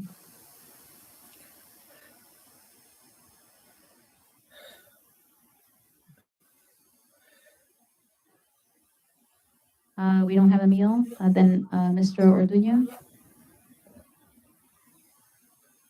Good afternoon. My name is Oscar Orduña. I'm the CEO of the Cannabis Place Dispensary in Queens. I'm a service-disabled veteran, a U.S. Marine Corps combat veteran, and a 9/11 first responder. I'm standing here before you today because despite my team submitting a timely renewal and receiving explicit confirmation from your staff that our packet was complete, license OCM card 24-00080 has been scrubbed from today's agenda without any prior communication. Our license expires on February 12th. That is in exactly 7 days. Without a timely resolution, my bank will freeze my account. My employees risk their employment, not to mention that my landlord has the right to padlock my store on February 13th, since SAPA does not apply to my landlord or to the bank. In the Marine Corps, leadership is a burden that we accept without complaint. Today, I carry the survival of 30 employees, 30 families who rely on their jobs to put food on their tables and to keep a roof over their heads. I have done my duty. I have paid my taxes. I have followed every one of your single rules. But it is impossible for me to lead my troops when this agency commits such a gross dereliction of duty. Wow. This is not a clerical error. This is a systemic failure of your leadership. I want to be very clear about what this feels like to a combat veteran. When you threaten to destroy a veteran's life work through administrative incompetence, you are not just hurting a business, you are dismantling the stability we fought to build after returning home from war. I ask you to look at me right now. Does the OCM want to become the next Department of Veterans Affairs? We all know the tragic story of the VA. We know the stories of veterans pushed so far past the breaking point by a broken and indifferent bureaucracy that they felt their only option was a final desperate act in a parking lot, just to be heard. Look at me. Do you want to see and smell brain matter splatter before you actually take responsibility for your actions? Is that what needs to happen for you to do your damn jobs correctly? Exactly. By failing to execute your basic administrative functions, you are recreating that exact environment of hopelessness. For me as a combat veteran with PTSD, this is a triggering event, and you are betraying the very people this law was promised to elevate. Thank you, sir. Let the record show if my business shutters on February 12th because this agency's negligence, I will hold each and every one of you liable for the lost revenue and impact that it has on our business and our employees. Sir, time's up. Please. Do not end this meeting agenda without doing your jobs. Please submit your comments electronically. Thank you. Are you kidding me? Jesse O'Neill, followed by Skyla. Are you kidding Schroeder? me? How you guys literally just dismissed this man who is a combat veteran. Hello. You couldn't Thank even for give your him time, the everyone. dignity My name is of Jesse finishing O'Neill his of statement. Buddies LLC, and that's OCM card P000030. I last appeared before your board in May to tell you that my proximity approval to my beautiful storefront in Williamsburg had been revoked without explanation. And this was 4 months after I was approved and I committed to an 11-year, $5 million lease. During that meeting, my plea for justice fell on deaf ears, and I filed a Article 78 lawsuit against OCM, alleging that it acted arbitrarily and capriciously in rescinding the approval. That case has now been adjourned 3 times by the Attorney General. So we're talking about 9 months, and the state hasn't come to me with a solution. The only solution is to put me back on the map and let me operate. Meanwhile, a competitor that was taken off the map before I was approved was indeed put back on the map and opened about 500 feet away, a little less. They opened last month. They're currently, eating our lunch to the tune of hundreds of thousands of dollars a month in lost revenue. I know I'm not the only card holder whose location was approved and then revoked improperly after they made a huge investment. So I'm here today to implore the leadership, Chairwoman Garcia and Director Filburn, to take another look at this and restore Buddy's location at 589 Metropolitan Avenue in Brooklyn. I've been grateful for the opportunity to be a card holder, but I've been working on this for 3 years now, and it seems like at every juncture I'm thwarted in, trying to open. I'm striving to be compliant as possible and a shining example of community in my neighborhood. So I just urge you to please take a closer look at this and right this wrong. It's been tied up in the courts now for almost a year. Thanks again. Thank you. Skylar Schroeder, followed by David Fetter. Good afternoon. My name is Skylar Schrader. I'm one of the owners and founders of Lotus Works Wellness, a licensed micro business.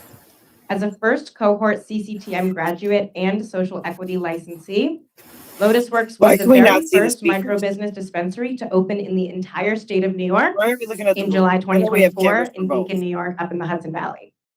I'm here today because there is an urgent need for a focused policy conversation around the micro business license. Simply put, this license type was designed differently, yet in practice, micro businesses are largely held to regulatory processes built for non-vertically integrated operators or large-scale vertically integrated ROs. While the micro business license is defined as unique and distinct, the policy framework governing it does not reflect how micro businesses are actually designed to operate under the regulations. From the beginning, we've been navigating how to make our business viable and sustainable while operating in good faith and remaining fully compliant within the existing regulations. But the lack of regulations tailored to the realities of micro business operations is making this license type increasingly unviable. Because we opened so early in the licensing rollout, we've encountered these challenges ahead of many others. But the issues we're facing are not unique to us. They're systemic and policy derived. And at this point, many micro businesses are encountering the same barriers we run into in the market entirely, some before even getting a foothold. Without regulatory adjustments that reflect how micro businesses actually operate, it will be nearly impossible for this license type to meaningfully contribute to the diverse and equitable marketplace envisioned by the MRTA. Without meaningful reform, New York risks following other state markets where consolidation and product homogeneity have weakened both economic stability and social equity outcomes. I'm currently waiting on a response from an email we sent to the policy department and OCM leadership about this important issue.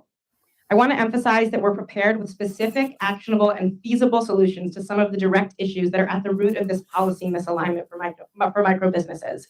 And we're also willing, thank you. We're also willing to offer our unique perspective and insight as a small producer engaging with all sides of the marketplace from supply all the way to retail. You can submit your comments online. Thanks so much for your time, and I hope to receive an email response very soon to open up this essential dialogue. Thank you. David Fetter, followed by Rich Raynone.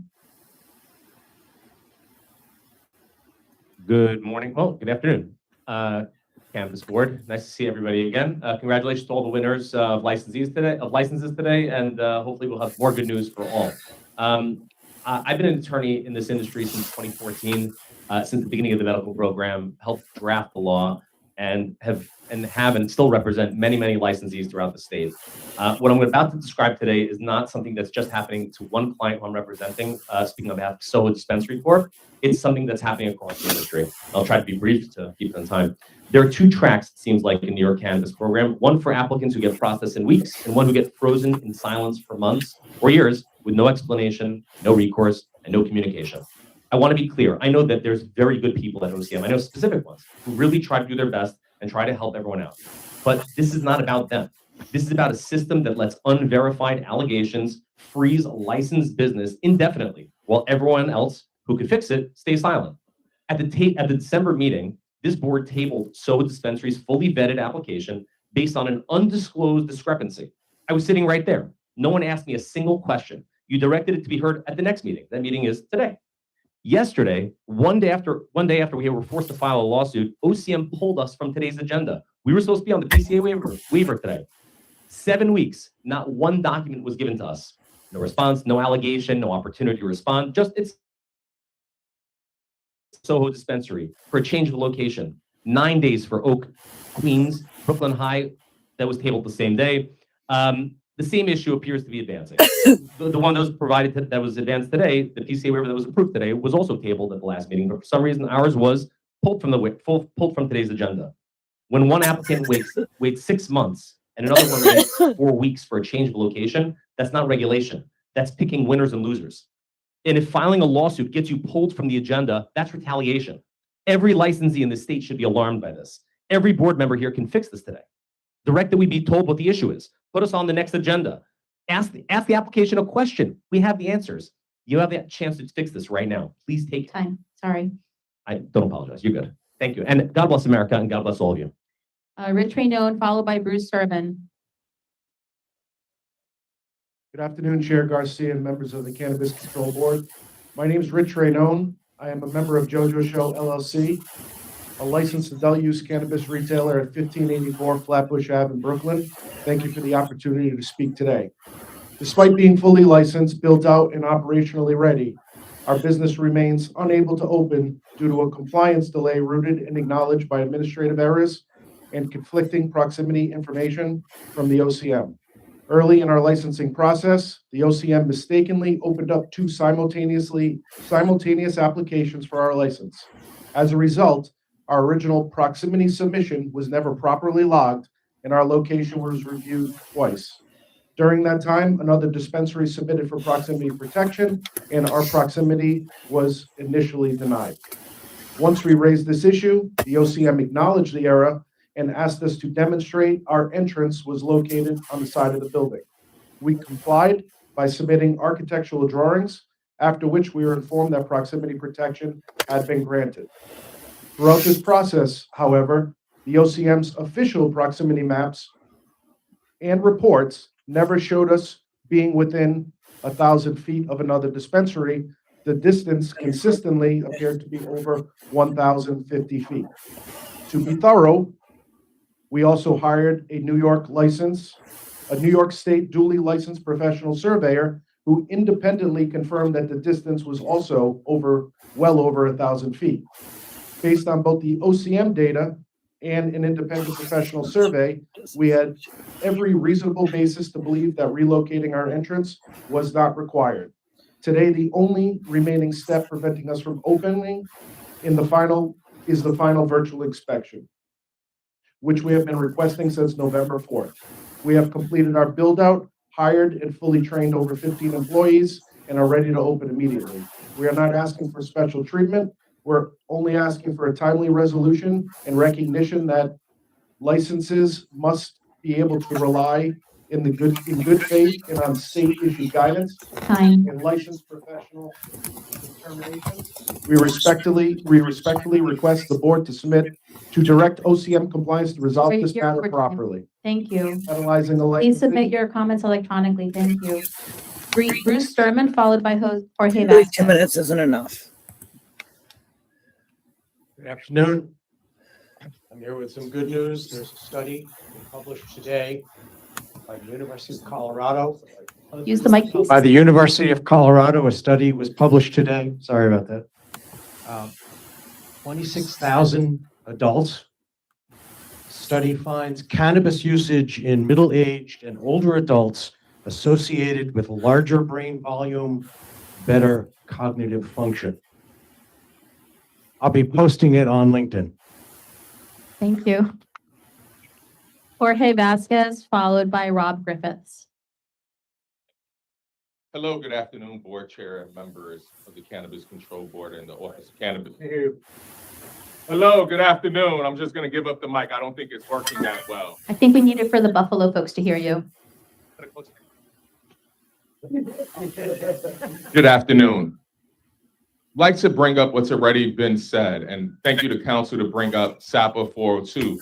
But SAPA 401 subsection 2 generally does not apply to federal banking laws due to federal preemption as the National Bank Act and Office of Controllers of the Currency regulates overrides state level administrative process for national banks.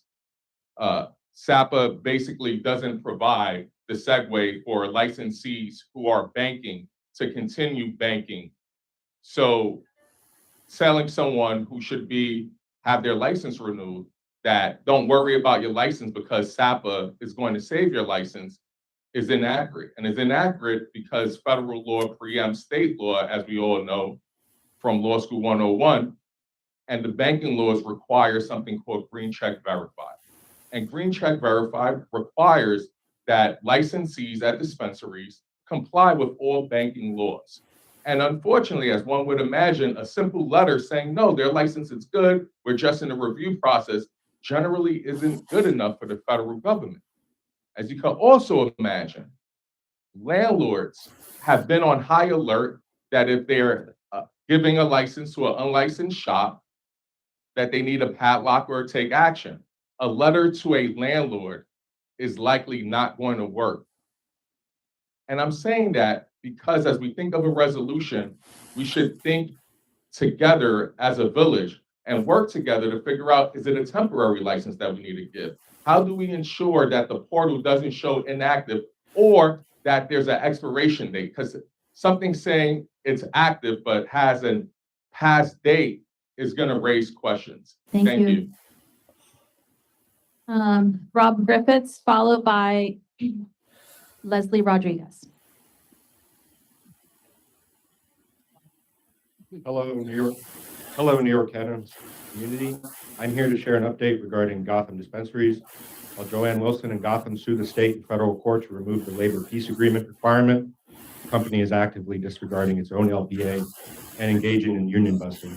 The National Labor Relations Board has found merit in the allegations filed by my colleagues and myself. Hearing in front of an administrative law judge is scheduled for March 17th, marking 1 year since my unlawful termination. I just ask that you guys protect the LPA at all costs. Thank you. Thank you. Leslie Rodriguez, followed by Alicia Vasquez.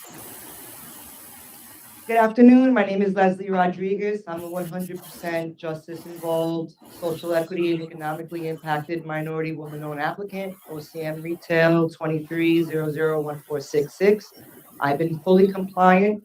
On April 1st, 2024, I received guidance from the OCM instructing me to submit my application, that a provisional would be issued. I did just that. I then seek a new location, which I've been trying to, I was issued proximity protection. I received at least a new location, trying to relocate my proximity protection and have been falling on deaf ears. It's been over 1.5 years. My application went from the top of the pile to the bottom of the pile.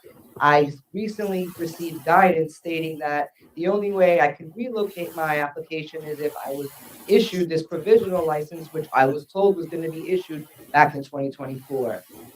They also said that the board is the only one that can give me this provisional license. And this is an application for Long Island, which the location that I secured is a fully viable location. They won't even accept your application if it's out of zone. And so I urge the board, please, to accept my application. It's been in process for the longest time. Please, complete it. Issue me my provisional. I've spoke with councilmen. I took out site plans, architectural plans. I've opened up bank accounts. I invested my entire savings into this. I have the only viable location within the county and can't move forward without this provisional. So I please urge you to review my application and approve it. Thank you. Thank you. Alicia Vasquez, followed by Yes, it's Elisha. Elijah. I'm so sorry. That's okay. It happens all the time. Followed by Sharon Dang. Okay. Hi, my name is Elijah David Vasquez. I'm here. I'm a C applicant. Spent 8 years incarcerated during the cannabis prohibition. I'm here to address the elephant in the room, which is the OCM's continuous disregard of the Fifth Amendment to formally raise an issue of trademark confusion that is materially prejudicing our pending application and undermining clarity in the licensing process while allowing MSOs to run a monopoly within the New York State cannabis industry. Straight Gas is a brand that established recognition since 2022 prior to licensure through consistent name of use, visual identity, trade dress, promotional materials, participation in New York State sponsored cannabis adjacent programs and events. Through these events, Straight Gas mark has became visible within the relevant industry community before the approval of a Type 3 license issued under the name Straight Gas, STRAIGHT, which is not us. The recognition included participation in a New York State sponsored event. In addition, independent third-party analytical documentation issued by ACT Labs in New York State reflects samples submitted under Straight Gas, STR8 gas, submitted solely to demonstrate third-party recognition and association and not offered as evidence. They were meant for benchmarking purposes only. Because STR8 gas and STRIGHT gas are phonetically identical and commercially indistinguishable, the approval of a processor license under the latter name creates a clear likelihood of consumer confusion. The coexistence of these names within the same regulated market environment confers brand legitimacy and market positioning to a later arriving indistinguishable name and unfair disadvantage to Straight Gas NYC LLC. Thank you, sir. Time. If you could please submit your comments electronically. You'll just be followed by David Zellinger. Thank you. Go ahead. Hi, my name is Sharon, and you probably know me from 3 years ago. Same issue, same story. I'm Sharon Dang, the social equity applicant and the 51% owner of OCM RETL 2023-243 application. I submit this affidavit based on the personal knowledge in support of protecting my legal ownership and applicant rights. The applicant, my co-applicant, John Macropoulos, has holds 49% non-controlling interest, has knowingly, willingly, and without authorizations submitted false and fraudulent TPI documents to OCM and falsely representing that he's the sole 100% owner of this application. These submissions were made without my knowledge, consent, and authorization and directly contradict the actual ownership structure of the application materials represent misrepresentations of OCM.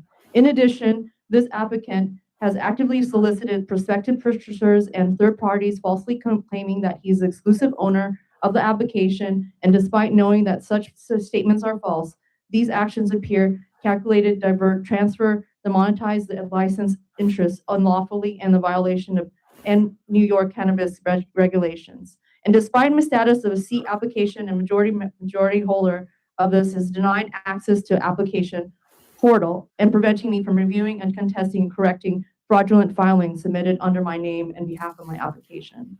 OCM's refusal to grant me portal access has enabled ongoing fraud and deprived me of procedure due process. I hereby formally demand that OCM immediately grant me full access to the application portal and permit me to review and challenge and authenticate all TPI documentations. And further demand that all further future correspondence, notices, and communications relating to this application directly be. I place OCM and this applicant in formal notice in absence of immediate response and corrective action. I will pursue all available legal remedies. Thank you so much. Thank you. David Zellinger, followed by Paul Kim. Hi, David Zellinger. I'll try and keep it quick. I noticed that there were quite a few applications on the list today. I didn't see that any of them were the Type 3 brand applications. For out-of-state brands that are looking to enter the market transparently and do it right, we've seen applications pending as long as 3, 4, and 5 months. I was wondering if there might be any focus given to that so that out-of-state brands that want to come and work in the market, support manufacturers here in the market, and ensure that there's no conflicts of interest are given their due time and the ability to operate effectively. The delays have absolutely caused lost revenue, overspending on packaging, all the things that need to be in place before a brand can launch have to be there when the license is issued. And this level of uncertainty is making it very hard to draw capital into the market.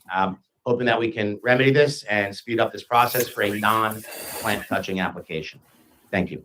Thank you. There were some. Paul Kim, followed by David Naposky.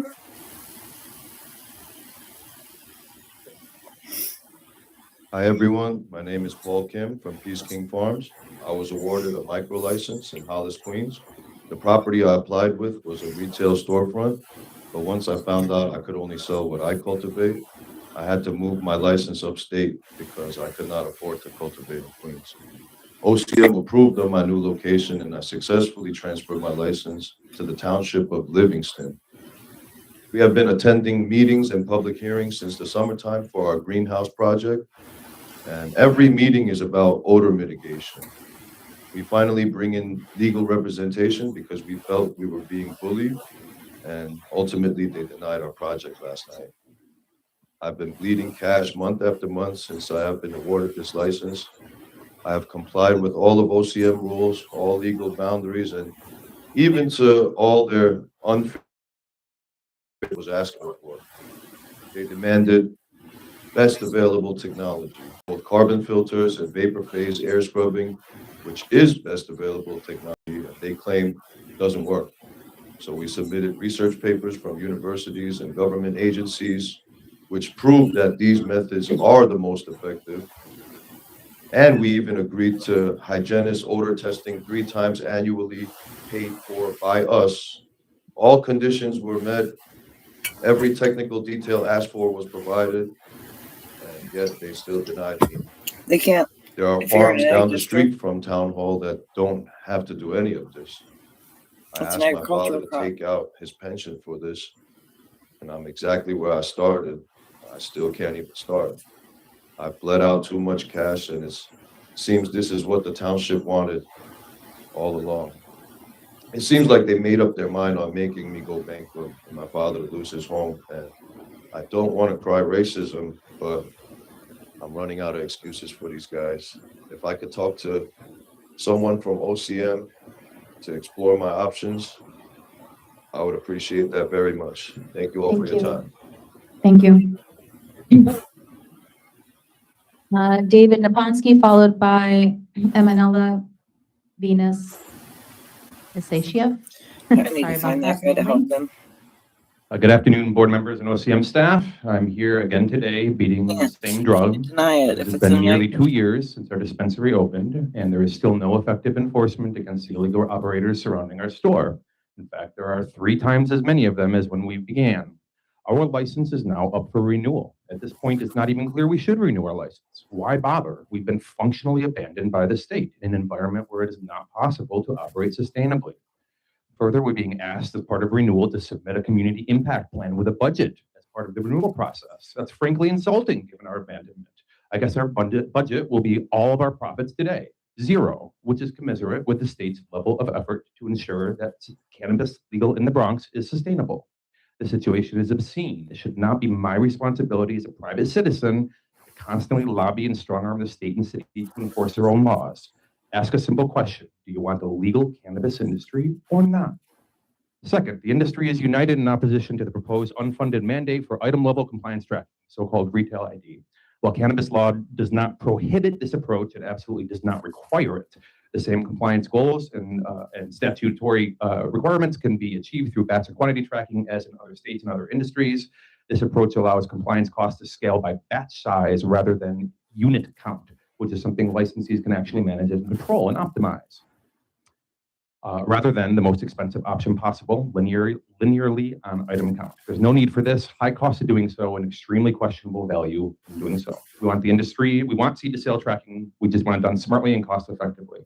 Third, I was stunned to read recently a legislator's recent claim that no one could have foreseen the repeated court losses and delays facing the industry. Really? No one?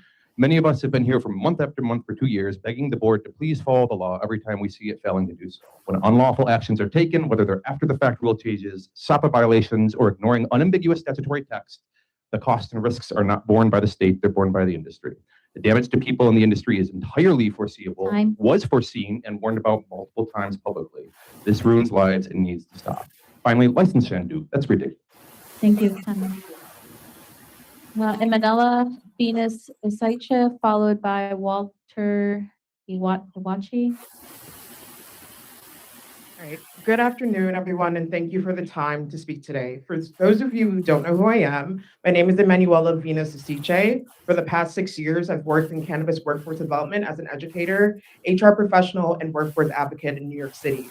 I started my cannabis career in the legacy market and now work in the cannabis workforce and business development program at CUNY BMCC.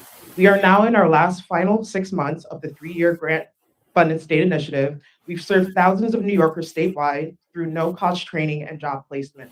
I want to thank the Office of Cannabis Management and other state agencies for their commitment to reinvestment and restorative justice, including the Community Reinvestment Fund and the larger state cannabis tax revenue fund that, from my understanding, cycles back through agencies such as the Department of Education and OASIS.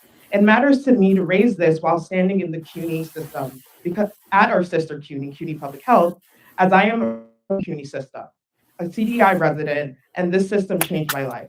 As someone who with firsthand experience, I'm asking how our workforce dollars are being focused on this. To be clear, I am not here to blame. I'm here to share what I've been seeing on the ground.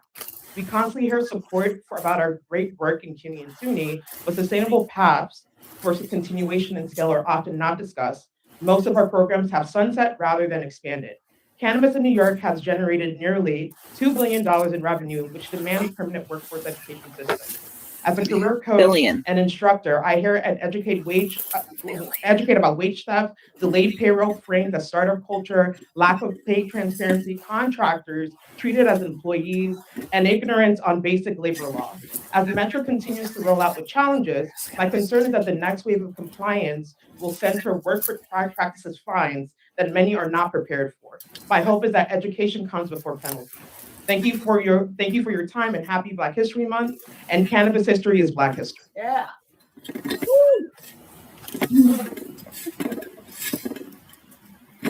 Walter Iwachi, followed by Hamid Michael Ardizali. Good afternoon, board. I want to reintroduce myself to new board members. I'd like to thank the board for all the work they do. And sounds like the staff is still understaffed. I'm trying to renew our review of a denial, and I'll be talking to people to try to get that accomplished. And on the question of Queens having lower utilization of the cannabis market, I suggest you look at the effects of congestion pricing, driving people from their cars to the Long Island Railroad, and it's probably an increase in New York City. Thank you very much. Thank you. After Hamid, we'll have Jacob Solig. Good afternoon, Madam Chair and the members of the board. My name is Hamid Michael Ardizali. I want to address a process failure licensing system. The Office of Cannabis Management holds applicants to a strict regulatory and procedural compliance standards, but does not apply comparable standards to itself when correcting its own mistakes. When incorrect agency determinations occur, there is no timely administrative correction pathways. Instead, licensees face months of delays, ongoing costs, and are often pushed toward litigation simply to fix internal agency errors. When inaccurate determinations arise, such as misclassifications of separate applicants as duplicates, those issues should be corrected promptly through internal administrative reviews without forcing compliant operators into court. When lawful businesses are stalled while illicit operators continue operating freely, the system penalizes those who follow the rules. I respectfully urge the board to implement clear internal response timeline, escalation procedures, and administrative correction mechanism so errors can be resolved quickly and fairly, because equity only works when decisions are timely, accurate, and accountable. Thank you. Thank you. Jacob Solik, followed by Judith Solik. Good afternoon, Cannabis Board and board members. My name is Jacob Solik. I'm a resident of 805 Greenwich Street in the West Village of Manhattan. My comments are about an application that was not on today's agenda, but will come up at a future meeting. I want to express my support for the CB2 Manhattan Cannabis Board and CB2 Full Board resolution to deny the application for a retail dispensary located at 66 Jane Street in the West Village, New York City. This application is under the name Upstate State Collective. This location is wholly inappropriate for a cannabis dispensary based on its full inclusion in an R6 zone, which prohibits retail stores or a cannabis dispensary. Additionally, is located within a 500-foot proximity from a school. This location offers no public convenience or advantage, as there are 5 licensed dispensaries within walking distance of this location. It is for the above reasons that the OCM must follow the law and deny this application. Thank you for your time. Thank you. Judith Solik, followed by, my goodness, can you help me? Elia Nazarella, thank you. Hi, shall I start? Yes, please. Okay, hi, my name is Judy Solik, and I also live at 805 Greenwich Street. And I just want to say that I also agree with the Community Board 2 Manhattan's strong denial of the application for OCM RETL 2023-00115 Upstate State Collective, although it seems to have a few different names. The location is 60, sorry, oh no, I didn't use my microphone. Sorry about that. The location at 66 Jane Street, 10014 is wholly unviable for the reasons that Community Board 2 Manhattan outlined in their strong denial. And I obviously agree with everything that Jacob says, that the building is in an R6 zone. It's a totally residential building. And the school is there as well, which has been there since 1962. Everyone in the community knows the school is there. And I just urge the board to follow the law and strongly deny this location for the application. Thank you. Thank you. Elia Nazarella, followed by Antonio Fernandez. Good afternoon, Chair, Commissioner, and members of the board. I'm sorry I read slow. My name is Elia Nazarella, sole member of Uber Reads Inc., license number OCM RETL 2023-000131. Thank you for the community for listening to me. I'm here as a New York small business owner who invested significant capital, acted in good faith and compliant with every requirement set by OCM. Yet our license has been stalled for over 2 years due to the circumstances entirely outside of our control. We first applied in October 2023. Our original location at 7 North Broadway in Yonkers, New York, have collapsed an act of God and was condemned in 2024. Despite this, we continued forward exactly as directed by OCM. We completed every required step, including biometrics, disclosures, municipal notice, labor peace agreement, capitalization, continuity plans, and proof of site control, all in time and in full compliance. In June 16, we formally requested approval to relocate to 10 Palisade Avenue. In August 2025, we granted following that approval, we built out the store to standards upon what OCM requested. Today, the sole owner of Uber Weeds remain blocked and alleged proximity protection to 8 Warburton, identified as operating dispensary, preventing us from proceeding even with a PCA due to the laws passing in November, despite our application and license restating that law. However, there is another dispensary trying to open called Love Buds that is preventing us from opening. Please review that and have an answer for us, please. Yes, please submit your comments via email too. Antonio Fernandez, followed by Kate Bostock. Good afternoon, Chair, CCB. My name is Antonio Fernandez, Operations Manager at Uber Weeks Inc. in Yonkers, New York, license number 2023-000131. I'm here regarding our adult use retail dispensary application first submitted in October of 2023, now more than 2 years ago. From the beginning, Uber Weeks has acted in good faith and in full compliance with New York State requirements. We submitted our application on time, paid all required fees, completed fingerprinting and TTI disclosures, and responded to every request from OCM, often multiple times, despite acknowledged technical failures and submission issues within Business Express. In June of 2024, our original location at 7 North Broadway suffered a structural collapse and was condemned. We immediately worked with OCM, submitted multiple replacement sites, and ultimately secured a long-term lease at 10 Palisade Avenue. Throughout 2025, we complied with every deficiency notice issued, cap tables, municipal notices, certificates of occupancy, frequently resubmitting the same materials due to system errors, not lack of compliance. Despite this, our application stalled almost entirely due to proximity concerns tied to 8 Warburton Avenue, operated by Lovebuds. This is the core issue before you. At the time, Uber Weeds was deemed non-viable. 8 Warburton Avenue was not municipally approved nor built out, therefore not legally viable. The city of Yonkers has since confirmed that Lovebuds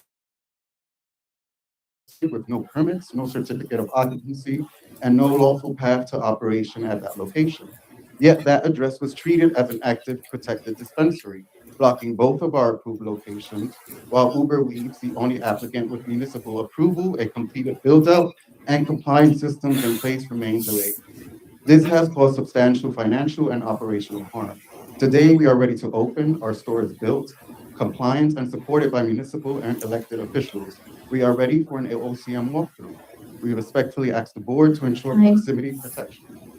Thank you for your comments. Please submit them online. Kate Bostock, followed by Orlando Bispo. Good afternoon. My name is Kate Bostock, and I'm speaking on behalf of the Jane Street Block Association, a registered 501c4 organization formed in 1980 with an active base of residents and longstanding stewardship in our community, including a community garden. I'm here today to express our unequivocal opposition to the proposed cannabis dispensary located at 807 Greenwich Street, aka 66 James Street, OCM Retail 2023-001155. This location is wholly inappropriate for a retail cannabis operation and would cause lasting harm to a quiet residential community. This corner is not a commercial corridor. There are no storefronts next door, across the street, or nearby. Residents are deeply concerned about the late and extended operating hours proposed, as well as the increased foot traffic they entail.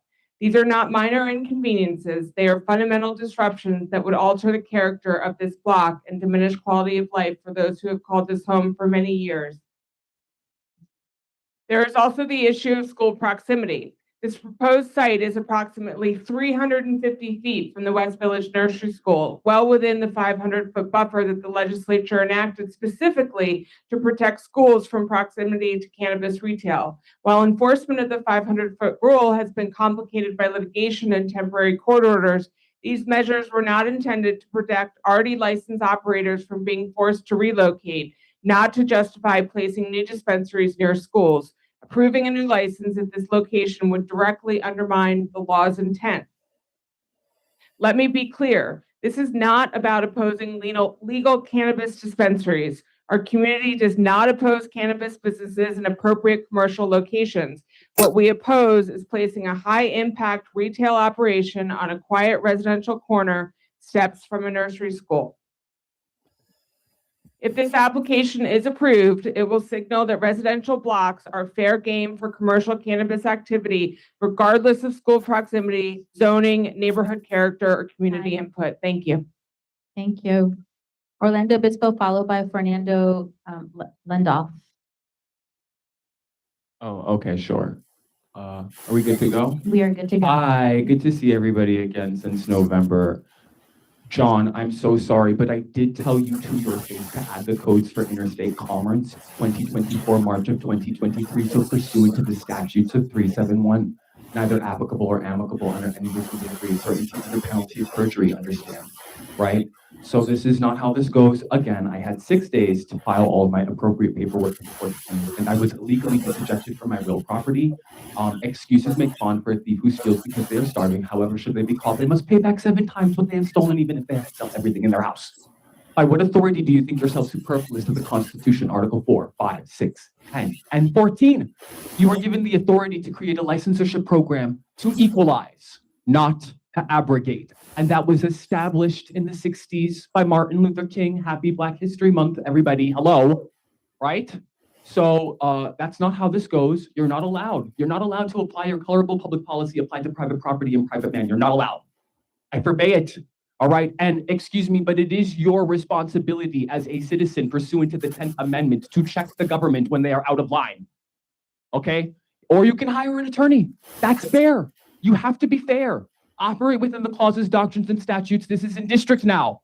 Okay. I gave everybody fair opportunity. I did. I really did. But you're not allowed to hurt. These are tax-paying American citizens too. You're not allowed to create a fake enemy that you can then create the golden goose. It's just disgusting at this point. At this point, I'm disgusted by all of you. And where is the flag? Thank you, sir. Article 19. Article 19, right? Section 19, 401 to 407 is the International Admiralty Law flag as well. Okay? And there is no American flag here. That's a real problem. That makes you a piracy by classification, not an agency. Unacceptable by any means of the statutes. Shame on all of you. Especially, okay? You're not allowed to violate stare decisis. Amen. Have a blessed day. Thank you. Fernando Lendo. That was the followed by best. Bizarro Re-listen to Royale. that.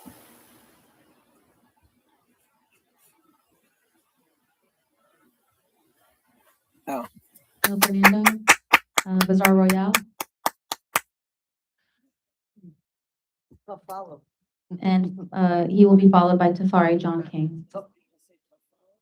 Here we go, here we go, here we go. Feeling good already.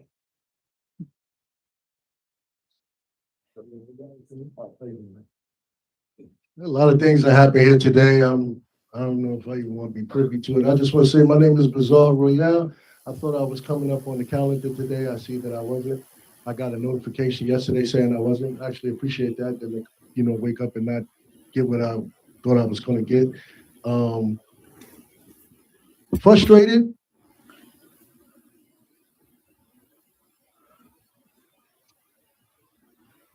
Water the state. Since 9 years old, this program is really supposed to, bridge the gap. And just taking in a lot of the stuff that I heard. But I ain't trying to be the focus point here. I just eagerly anticipating my arrival. Thank you very much. Thank you, sir. Tafari John King. Good afternoon, everyone. My name is Tafari John King. I stand before you today as a concerned community member, as well as a concerned business owner. I'm a hemp licensee. Happy Black History Month, everyone. And when we talk about Black history, we have to remember, the communities that were disproportionately impacted by the war on drugs. This board and in the OCM and in the MRTA, we have written into the law that 40% of tax revenue is going to be going back into the neighborhoods that were disproportionately impacted by the war on drugs. And we have yet to really see those funds flow while the cannabis sales are booming in New York State. Right? We had two $1 billion years. And of that, we've seen $5 million come to our communities through the Community Reinvestment Fund. We need that to increase so that it's actually reaching people who need it. And not only for nonprofits, but we also need the justice impacted individuals who were actually harmed by these laws and who are still with us today. We need them to be able to benefit from this cannabis revenue that was promised to them in the laws. So that's the first point that I want to say. Secondly, I'd like to talk about the hemp laws. And federally, what we have going on is that in the last spending bill, it's been put in this provision that beverages cannot be more than 0.4 milligrams. I applaud the board for putting into place some regulations around hemp and cannabinoids, which you can have 1 milligram THC, 15 milligram CBD.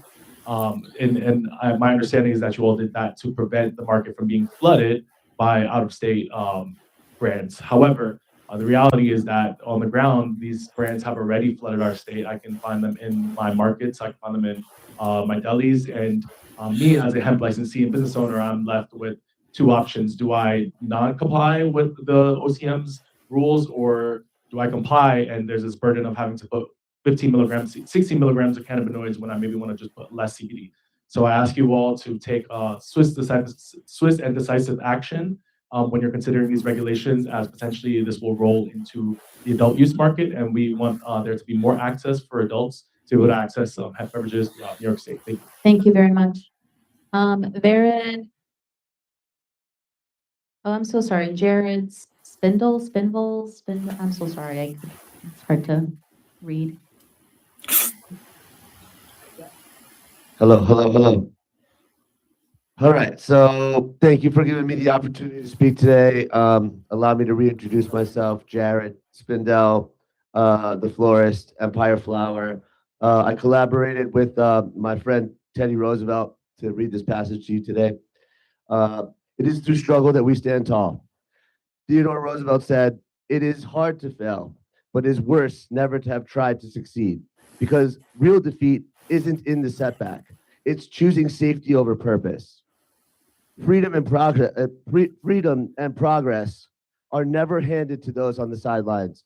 They are earned by those willing to step forward, take the weight, and endure the cost.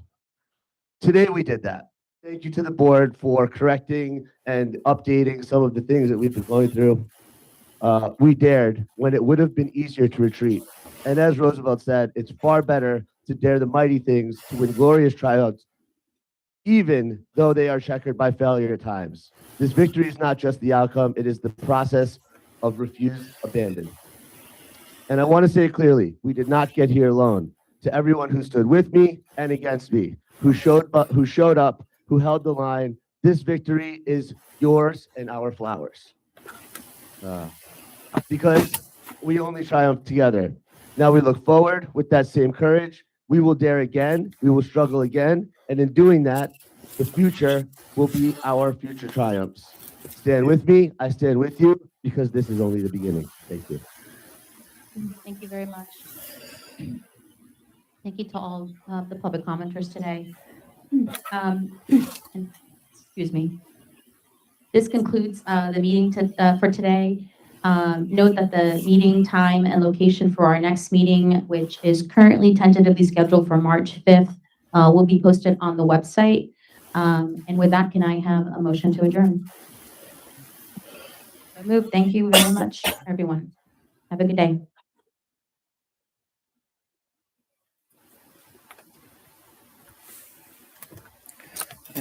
Oh, it's just 2:22 on the clock of my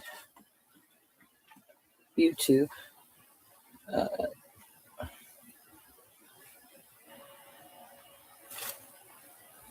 And I'm shutting this off.